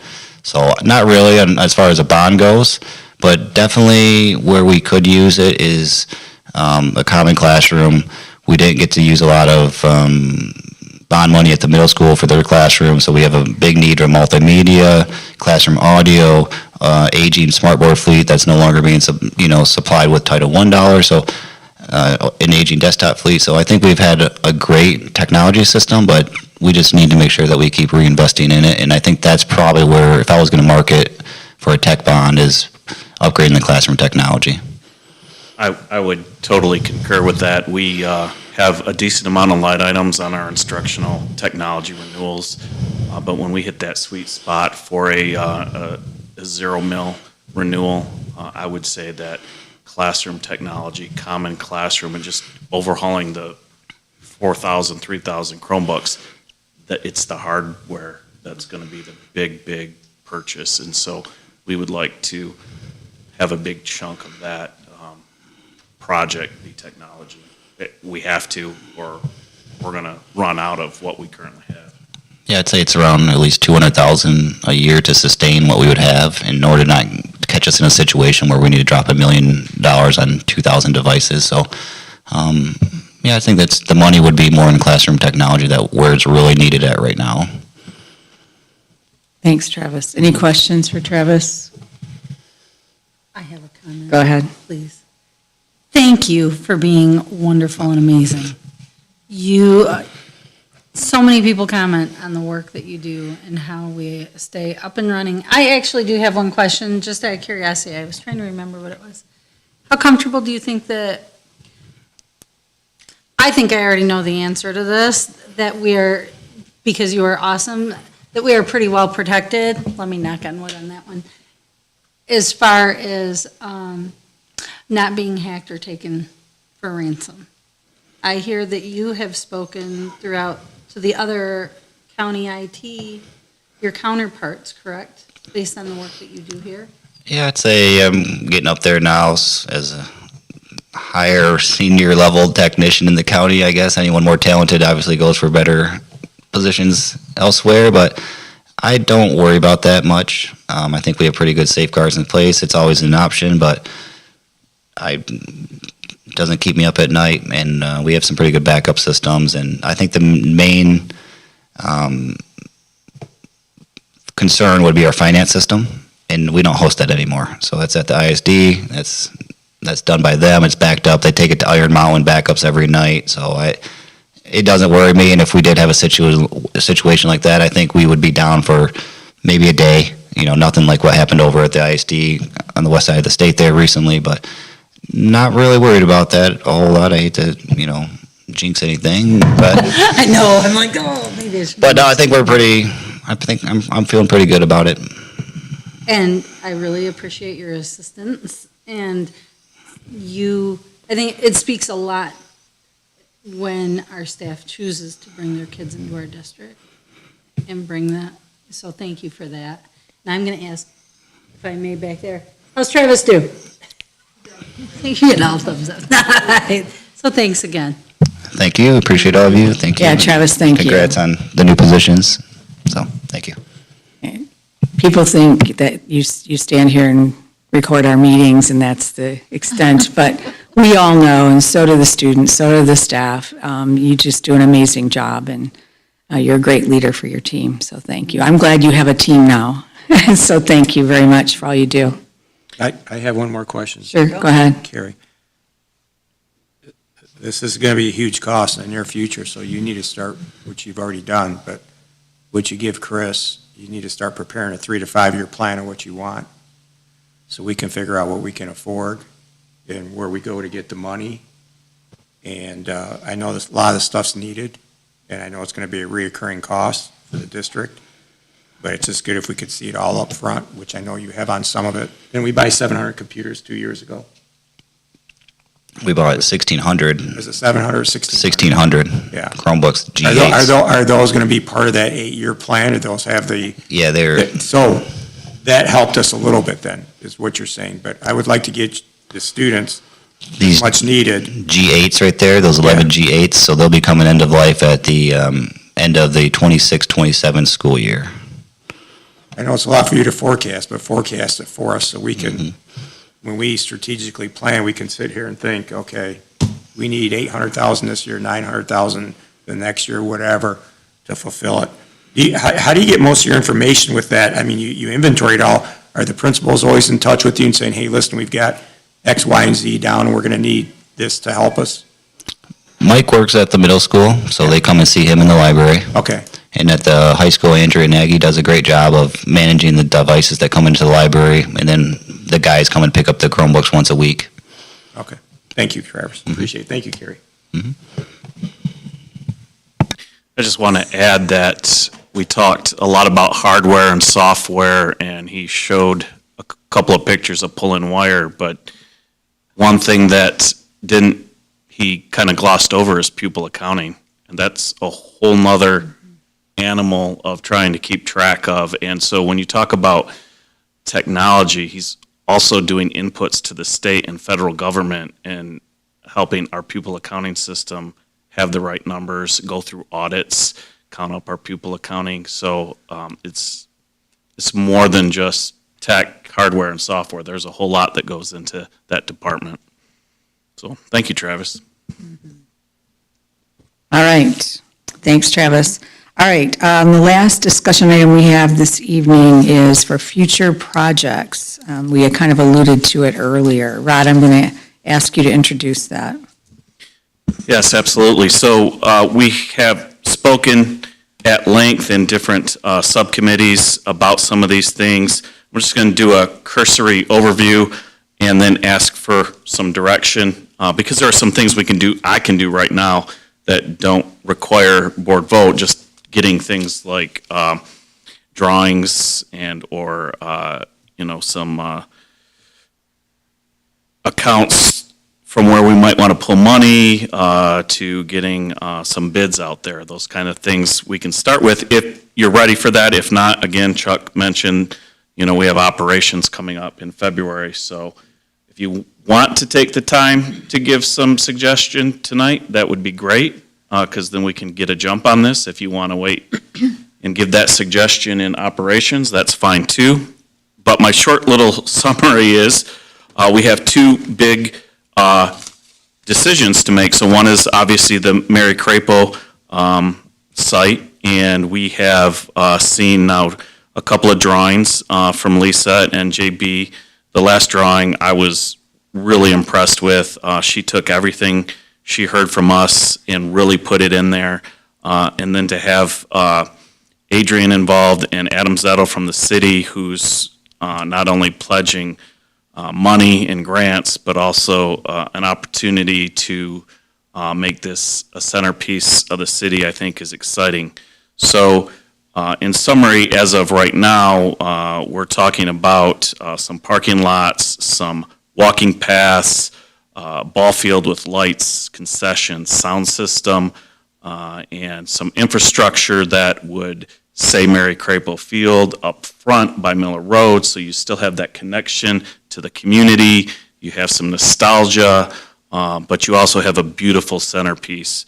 So in essence, we could move forward with some of that if we knew what we were going to do specifically, like do we want to start drawing and bidding out the entire project? Do we want to piece it over a couple of years and maybe just start with the parking lot up nearest Miller Road so that you can at least see some aesthetic differences when you're driving by?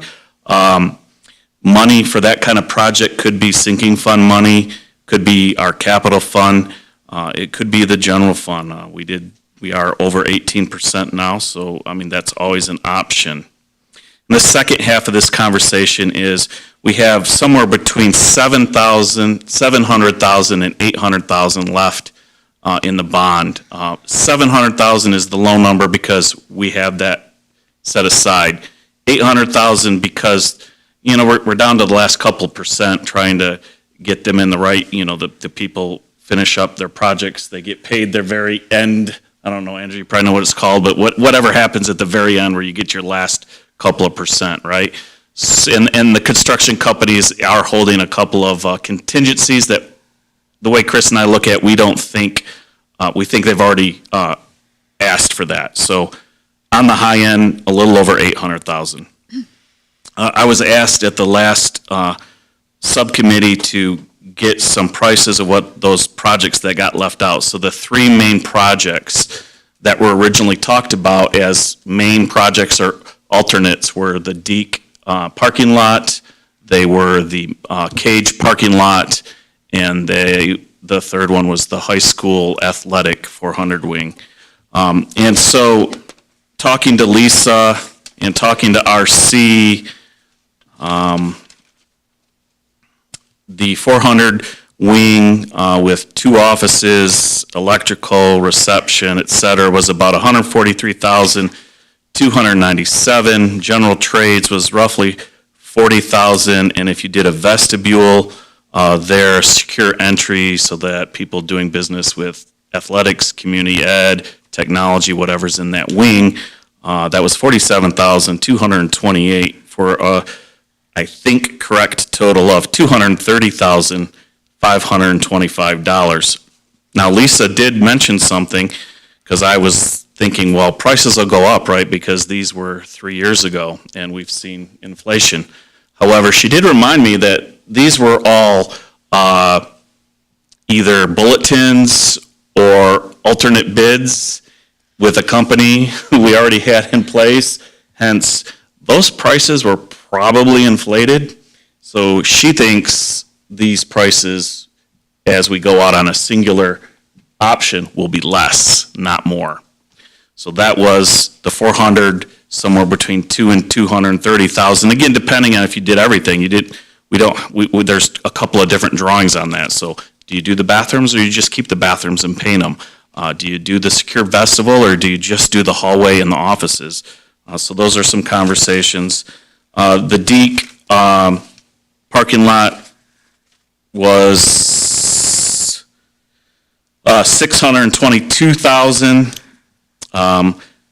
Again, she said she thinks that's ballpark the same, maybe less.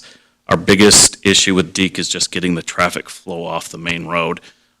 So there was original drawing, and then there was the start of a second drawing, and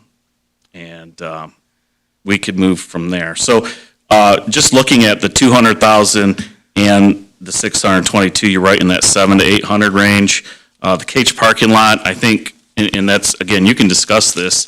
At the subcommittee, everyone kind of decided that was third for two reasons. Number one, that's close to $1 million project. There is so much drainage issues and so much rebuilding that has to go in that parking lot that is a very expensive project. And number two, unlike the other two projects, it doesn't touch kids and staff on a daily basis. Obviously it's well used, but the high school and Deke are used daily. So that was one of the suggestions. So in this case, the recommendation could be, go get a bid on the Deke parking lot, see where it comes in, and use whatever's left over to do the high school project, or it could be go get a bid on both and see how they come in and make a decision. Maybe you could do both right off the bat. But really, it's up to you. This is the end of the bond.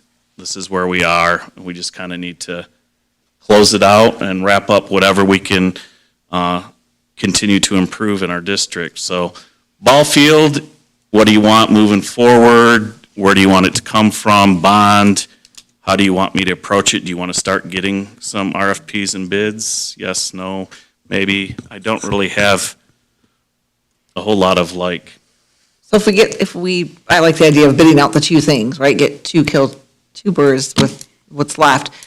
Where's the money going to come from to do the Cage parking lot later? Our sinking fund? Would that be correct? Yeah, well, so as we're talking like technology, one of the things that we've talked about over the last couple of meetings is there's going to be a sweet spot in 24, maybe 25, where the zero mills could be a renewable bond ask, and you could get anywhere, depending on which year it is, between 20 and 35 million at absolutely zero cost to the community. That's where you'd have to, and the sooner the better as far as completing projects. The later the better as far as getting more money and more bang for our buck. So do you want to complete projects, or do you want more money for zero ask, right? Thanks. So Rod, can you remind us again, the Mary Crapo site funds could come from? Could come from the sinking fund, capital projects. It could come from the general fund. Carrie, I'll make a suggestion. Sure, go ahead. And then maybe somebody will make a motion. Deke is necessary to do now because of the way the parking is. It's a hazard, I think, to some extent. I mean, it's a kind of a poopy show when you go over there and they're picking up kids and buses are there and the cars are all over the place. So I would suggest that Rod do a new bid RFP for the Deke Elementary and do one for the, I guess, athletic department wing. We call it the 400 wing, if I'm not mistaken, Rod, correct? Right, and we don't really need a motion. I just need consensus. I can move Yeah. forward with those things. Well- And if they're created, we bring them to you, Yeah. and you would decide, yeah, I want to do it. And then see where we're at the end of that. And by the time you get the RFP for those, we'll have a closer idea of how much money we have left over in the bond. Right. Exactly. And then the board can make a decision if it's 250 here and 500 here, and hopefully we have enough money to cover at least those two projects, because I think those are priority projects for the district. and is the biggest bang for the buck for, so what we can see right now, and we fulfilled our promises to the taxpayers. So I think that, that's my humble suggestion. And then we wait on the cage for a while, and then we did ask for a survey on Mary Crapel, because there's still some suggestions on how that lot is all set up to get what we want in there. Not only was the ball field part of it, the parking area, the tribute to Mary Crapel property, but also that small area in between the ball field and the parking lot to potentially put in that Hallmark ice rink in the future. And that's also going to be used in the summertime for district activities and potentially cities for art fairs, craft shows, things that will give this district a shining 4-star review along with the city. So I think we need to get those two done, get your survey done, and I'm all for that. And I'll let the rest of the board members talk. So Chuck, Just to go ahead. pick, sorry. Go ahead. Just to clarify, Chuck, that you said get the work done to prepare for Mary Crapo. We also talked about the potential to have to phase it in. Yes. So would that be part of that review? So what I was just going to say is that's a good point. If we wait and then look what the survey data brings us, we can make some of those other financial decisions later if we just get the survey done and completed. That's what I'm saying. We have to have that survey, and working with Lisa to get the conceptual drawings, then we can move forward to see what it's going to cost us and see if we do it in sections or if we do 2/3 of the project or 1/3 of the project at Mary Crapel. I guess it's almost two issues. Let's do the bond stuff one way. Let's do that if that's okay with you, Carrie. Yeah. Those two objects on the bond. And then the third thing is, what are we doing with Mary Crapel? The survey, the drawings, and then what the total cost is. And at the bond, or at the subcommittee meeting, we asked about doing it from the road and working it backwards, depending on what the cost was, so the public can start enjoying it as soon as possible. So you're suggesting that we have Rod initiate any kind of updates on the Deke parking if we need to, also on the athletic wing, get those estimates.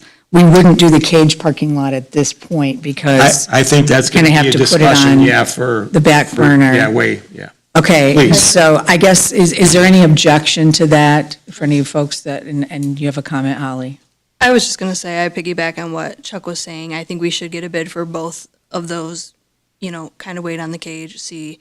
And then I was starting to comment on his Mary Crapo, but we'll discuss this part right now. Okay, so I don't hear any objections to that part of it because it's a little separate in that it's the remaining bond money. So going to the Mary Crapo site, I heard you say, Chuck, that we would do the survey as we discussed the other day, and at some point, it would be great if we could share that drawing. Conceptual drawings, yeah. With everyone, because it's really cool, very cool, if you can kind of envision that. I can ask Lisa to send the digital file, and then I can forward it out to everyone.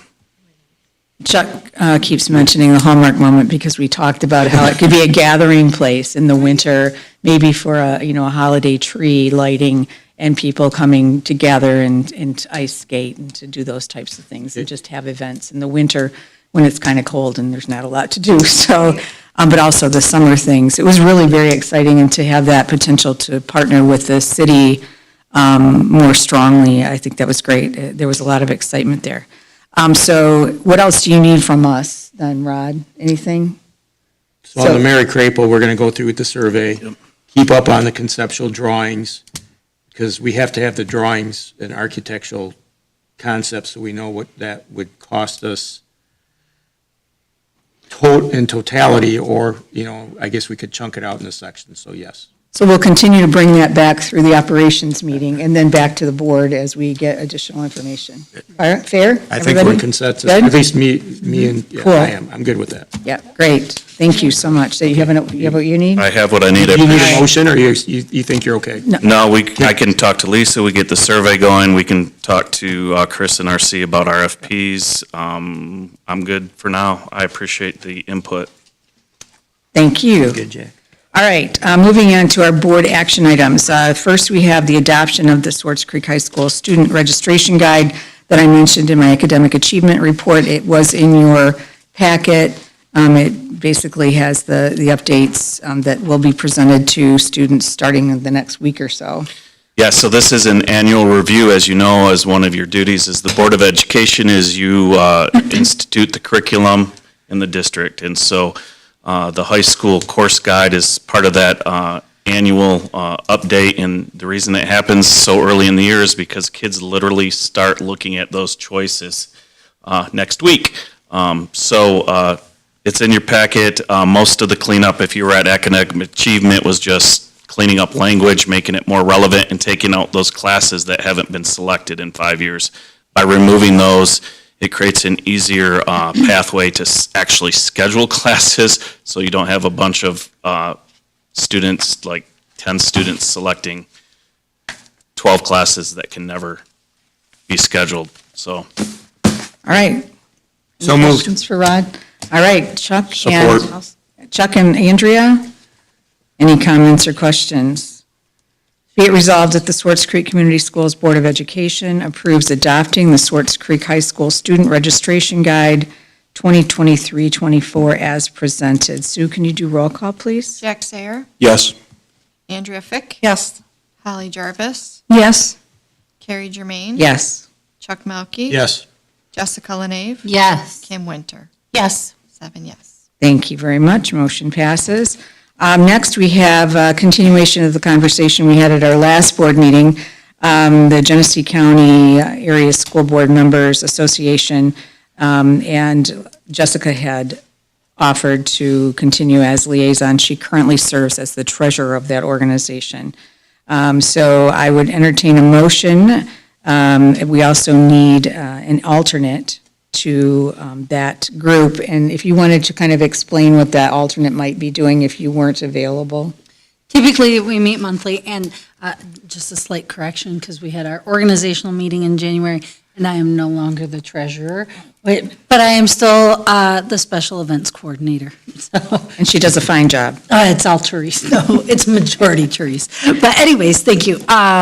So the 21 districts, there are technically then 22 there because the GISD has a representative from their board there. They send a representative every month to give an update. There's a committee, we get a fabulous update monthly from our association representative who is involved with the MASB Governmental Relations Board. We are very fortunate, actually, that we have 2 representatives from within the Genesee County area that sit on that board. They sit on the MASB Governmental Relations Committee. It's not a board, it's a committee, not as Genesee County Association school board members, just as members of a school board that are from Genesee County. So we have wonderful representation there, and they give a wonderful update. So then, like the event that we're doing February 2nd came as a result of the conversation about so many incoming school board members. It's an opportunity to be able to know what's happening with the other school boards. And as well, earlier this year, we had an opportunity where we asked state candidates to come in and talk and to just get an idea of where they stood on their positions regarding education. So we usually meet 9 times a year, 10 times, I take that back. And the meetings are typically at the ISD. The other thing that the County School Board Association does, besides we have the holiday celebration dinner, and that, like I said, well, some of our school board members didn't know this, but that is an opportunity. It's a great opportunity. It's a social opportunity for all the school board members of all the districts here in the county to come together and just hang out together, right, and get to know each other, relaxed. We typically, a lot of the districts, the members bring their spouses, and oh my gosh, I forgot the other major thing that I was going to tell you that we did. So, what other questions do you have? So I would like We need an to, alternate. we do, I'd like to nominate Jessica to continue as our liaison unless there's objection. And did you have a question, Holly? Is there a set day that they meet to? Oh, that's what I was going to say. So Thursdays typically at the GISD, and that was the other thing. We do a spring, we do 6 scholarships now for $750, and there is a celebration for that is typically in May, and that's held over at GCI as well. It's typically the third Thursday of the month, and it's usually, I would plan from 6 to 8.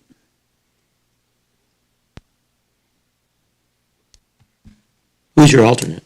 That's what we're trying to decide. Oh, And we're looking at 2 down there. Looks like one of those two. Well, one of the 3 new board members down there should volunteer. I would be happy to volunteer to be it. Okay, Andrea, I support that, so All I'll right. make a motion that we are we good? keep You're Jessica good on with it, there. you and offered? But any of the You can board still members can attend, go. they can go. still attend the Yes, meetings, yeah. Jessica, right? Right. But in the absence of Jessica, then that person would be our The official representative, yeah. So you can still attend, you'll get invitations to those. All right? Okay, so Andrea has offered to be our alternate. With that, I would entertain a motion for approval. So moved. Support. Chuck and Jack, any comments or question? Be it resolved that the Swartz Creek Community Schools Board of Education approves Jessica Lenave as our representative liaison and Andrea Fick as an alternate to the Genesee County Area School Board Member Association as presented. Sue, can you do roll call, please? Kim Winter, Yes. Jessica Lenave, Yes. Jack Sayer, Yes. Andrea Fick, Yes. Holly Jarvis, Yes. Chuck Melkey. Yes. Carrie Germain. Yes. 7 yes. And thank you both for your willingness to serve there. Appreciate it. Moving on to the approval of the Swartz Creek Middle School overnight field trip. Poor Mr. Murphy has sat through 2 hours of a lot of business and discussion, but he is here to represent the middle school. And we have been going to Washington DC for some time, but as you know, if a trip is overnight, it does have to be approved by the board. I don't know if you have any questions. This is kind of a regular one for us, or if, Mr. Murphy, you have anything that you want to share with them? Yes, first, thank you guys for everything that you guys do. The community truly appreciates you guys' time and effort to make our community one of the best communities. So, thank you guys. Thank you. Creek graduate, as a proud parent of a couple of Creek's graduates in the near future, thank you very much for all you guys do. Really appreciate that. Also, I give a shout out to Travis, even though he did throw the middle school on the bus. It's very frustrating as a teacher when your technology doesn't work, when you have a lesson plan lined up to work and it doesn't. That rarely happens in our district. And if it does, a couple quick emails before first hour and his team has things on it. I've seen Mike run through the halls helping teachers to get things ready to go. So thank you very much for everything that he does there. Like I said, I'm looking for approval to take our 112 middle schoolers to Washington DC. I have 25 parent chaperones. There'll be me and 5 other teacher chaperones that are going. We will be leaving February 15th at night. It's a Wednesday night. We'll drive for the night, and then we'll tour the next couple days, and then we'll be home February 19th in the morning. Each student is paying $776, so it's not cheap. These kids have to save it up for it. We don't collect any of that. Student Adventures takes care of all the money. Kids are paid in full, and they're getting that taken care of as we speak. The cost includes the charter bus, all their meals, breakfast, lunch, and dinner. Everything's covered there. The hotel, 2 nights, all the cost of any events that we may go to. So literally, we tell kids you don't need to bring a penny with you unless you want to do anything, spending money or souvenirs. That's everything else is covered. I've been on the trip many years as an 8th grader. I went on this trip, made a big impression on me. So I love giving up my 4-day weekend to do this, to go with the kids, to give them a good trip. We are known as with Student Adventure. They do this a lot. It's a program that takes kids all over the country doing certain activities. But every time our group leader always talks, you guys do more in your trip than any other group does. We cram it in. We get to see a lot of stuff. Kids are on the move. From the time we get to DC and Gettysburg, we're on the go. We've also been praised for our behavior on the trip. Student Adventures, they tell other guys are kind of arguing to see who can go with Swartz Creek because they know it's going to be pretty drama-free. Our kids are very, very good. And that's based on just kind of the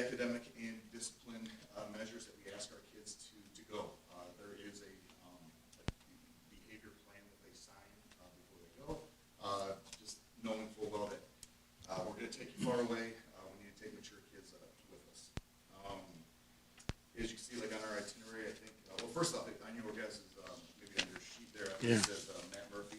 I am Dan Murphy. Those of you that know Matt Murphy casts a very large shadow, so I guess I still have not crawled out from underneath.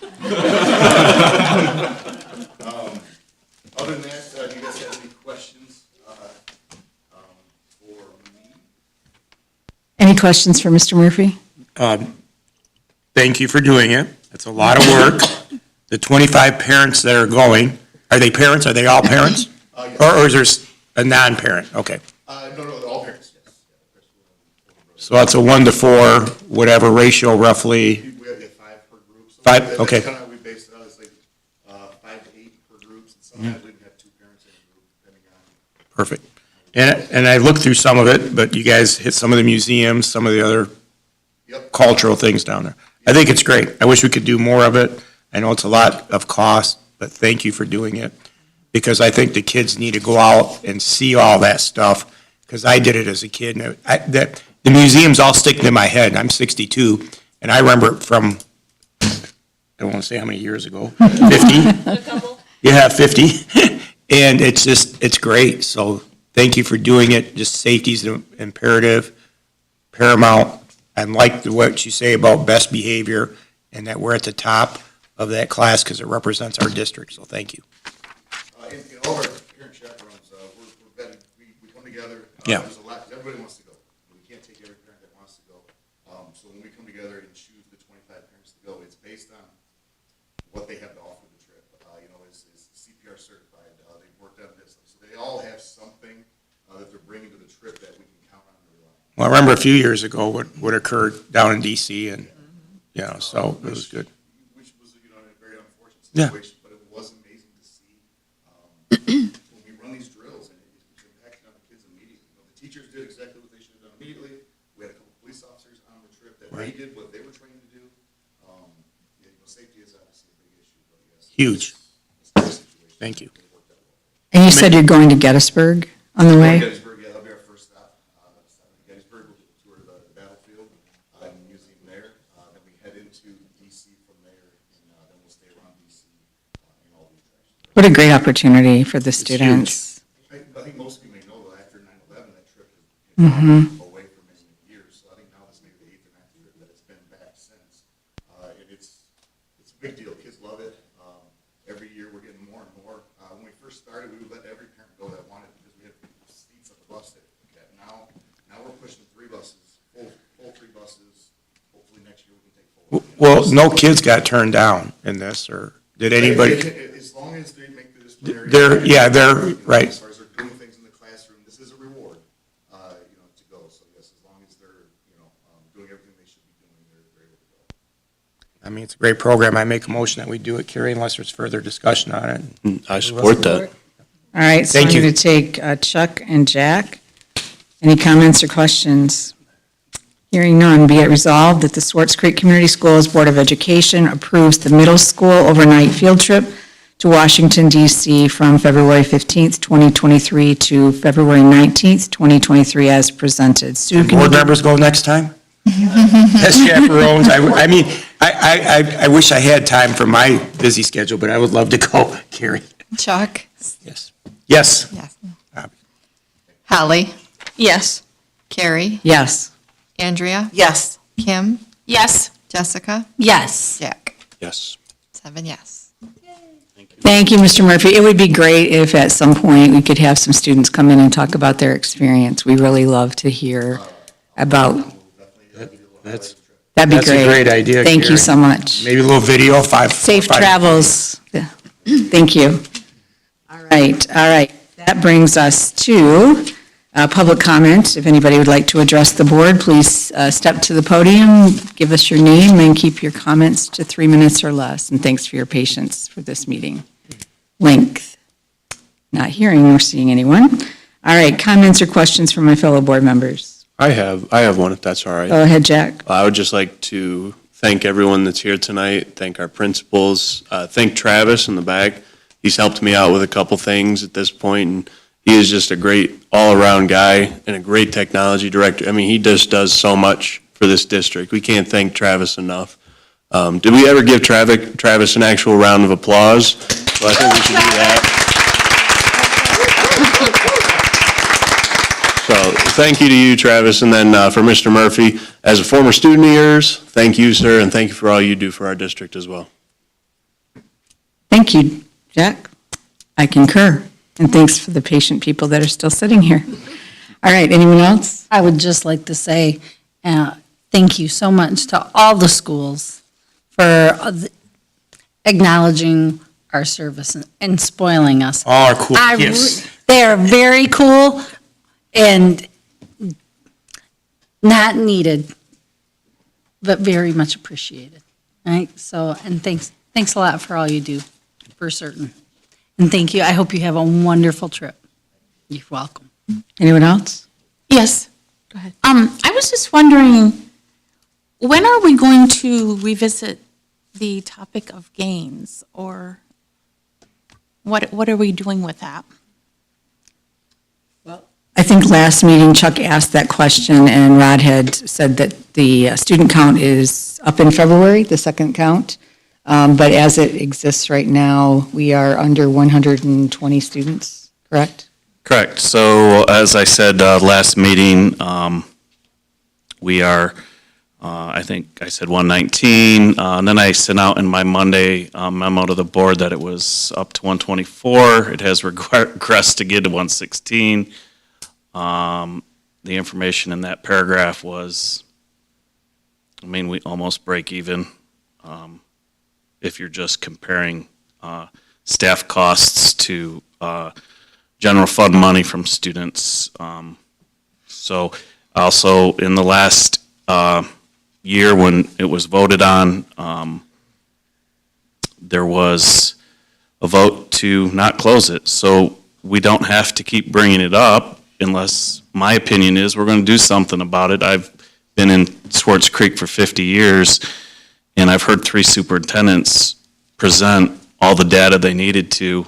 So I personally don't really need to hear any more. If you guys, as a board, want to do something, then we can bring it up. And if you don't, I don't think it's fair to belabor that community. So you just need to make a decision on what you want to do with that. It's up to you. You're the board. To add to Kim's comment, I know what you're saying. I just think some of the parents over there are kind of up in the air on what that is. So it's not that we want to do anything, drastic with it. I'm all for keeping it open. I just think that the original motion discussion last year was we would keep it open for a year, discuss it again, look at the head count. And I don't want to do anything with it, and I'm all for keeping where it's at, Rod. I'm in 100% agreement with you. I just think from what I've heard from some of the parents is that, is the board going to do anything with it? So I think if Bias is saying we leave it alone, is there a date or something? And I don't think that any school can be made a commitment where we'll keep it open. I mean, heck, we don't know what's ever going to happen in life, but I think that's all that they're asking, is that we're not going to touch it or do anything with it. And I think maybe if we just say we're going to leave it, and just like with all of our other elementary schools, keep it open, and if something happens, we'll address it when that comes, is that, I mean, help me out. I absolutely hear what you're saying. I guess, to be more frank, my point is, for 20 years, I've seen the data on how inefficient it is.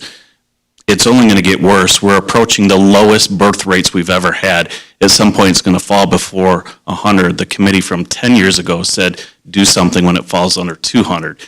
Nothing has been done, and I just think it's a disservice to keep bringing it up to that community. Why do we bring it up every year if we're not going to do something? So my point is, we should probably not keep dragging it up if we're not going to do something. If we are going to do something, then bring it up. But it's been brought up a lot, and nothing's happened. So I don't think it's fair to the community. If you're ready to close it because it's inefficient, then bring it up. And if you're not ready to close it, I think we should not continue to, keep them in turmoil of what's going to happen next. I just think that's the fair and right thing to do for them.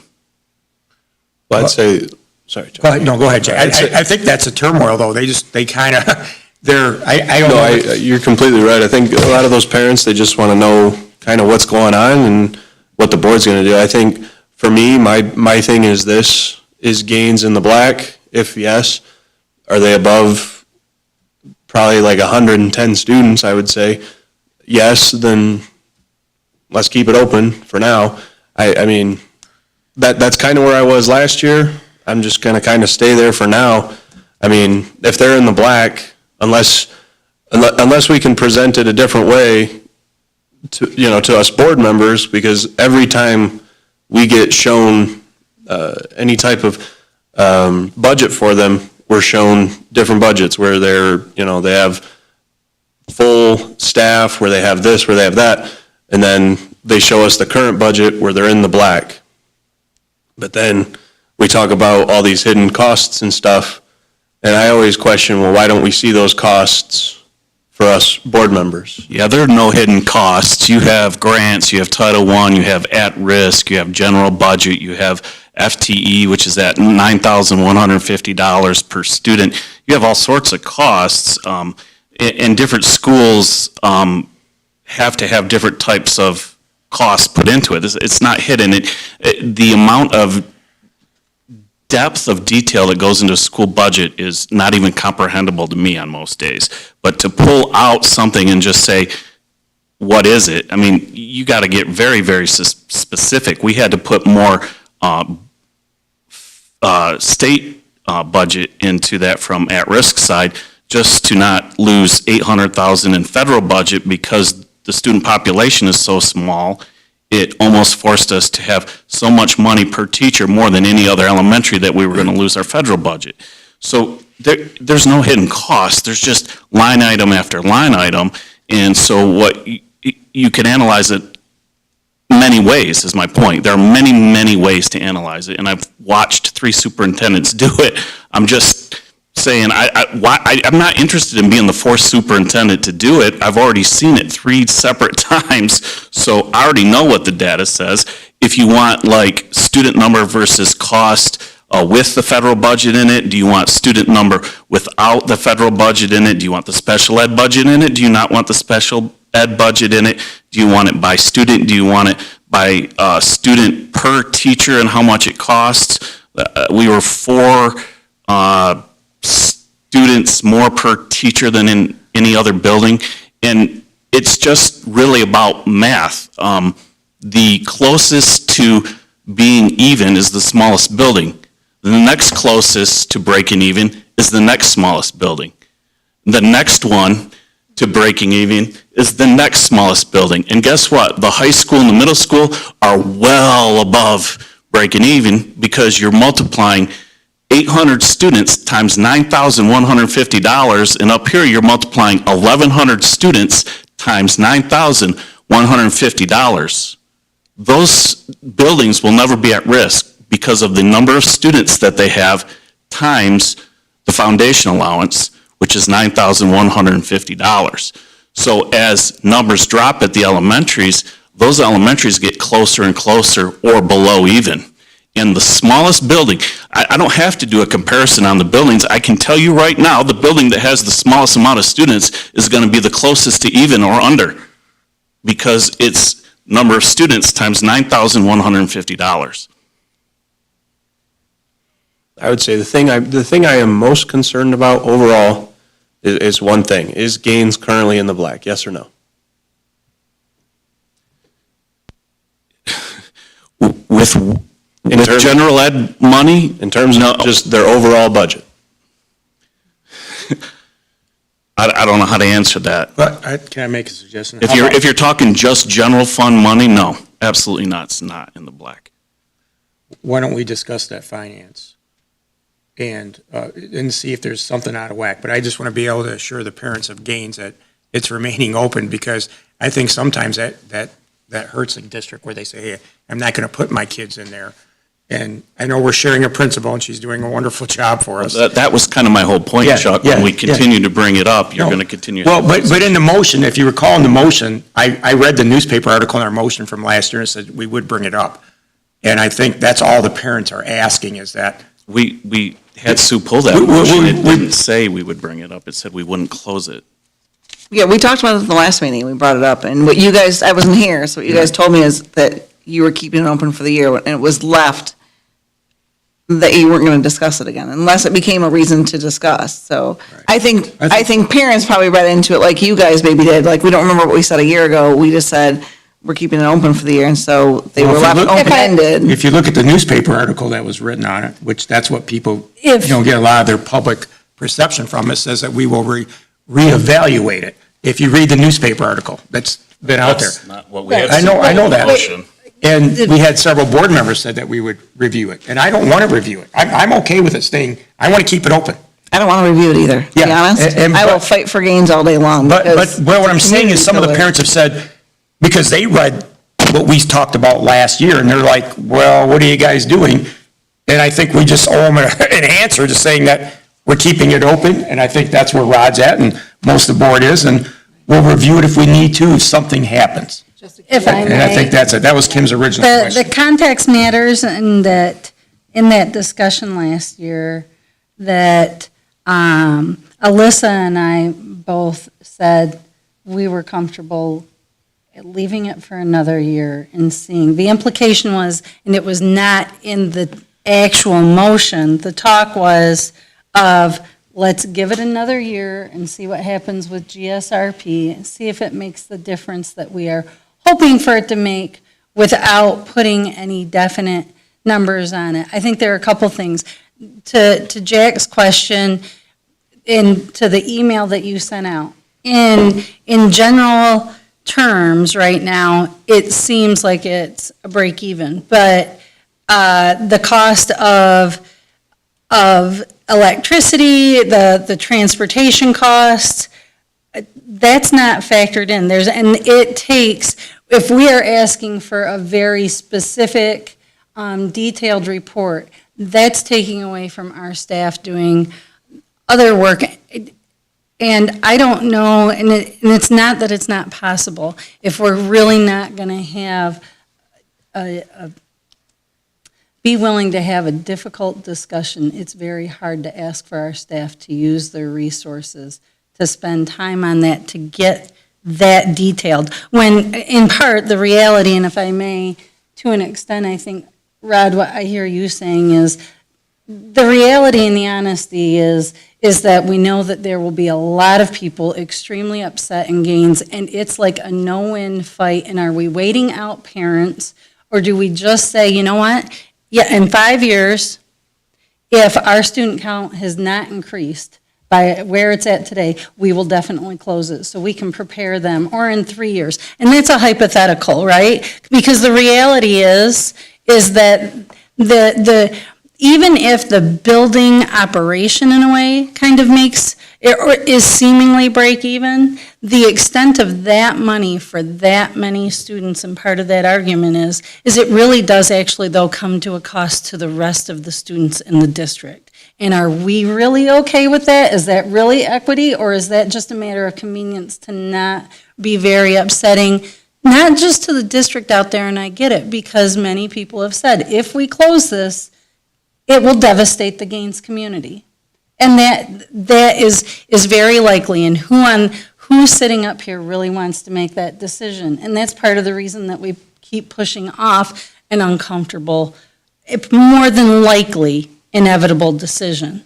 The hard part is determining when that is, right? And at what number, and that's Rod's point, right? We said, oh, that uncomfortable number is 200. Oh, that uncomfortable number is whatever, 100. Like, it has gone down. And to your point, I think what you're asking, I think it's important to look at it and see, especially if we have new board members and different perspectives, is it worth revisiting? And I'm glad that we're having this conversation in a way, or I get the chance to ramble here for a minute.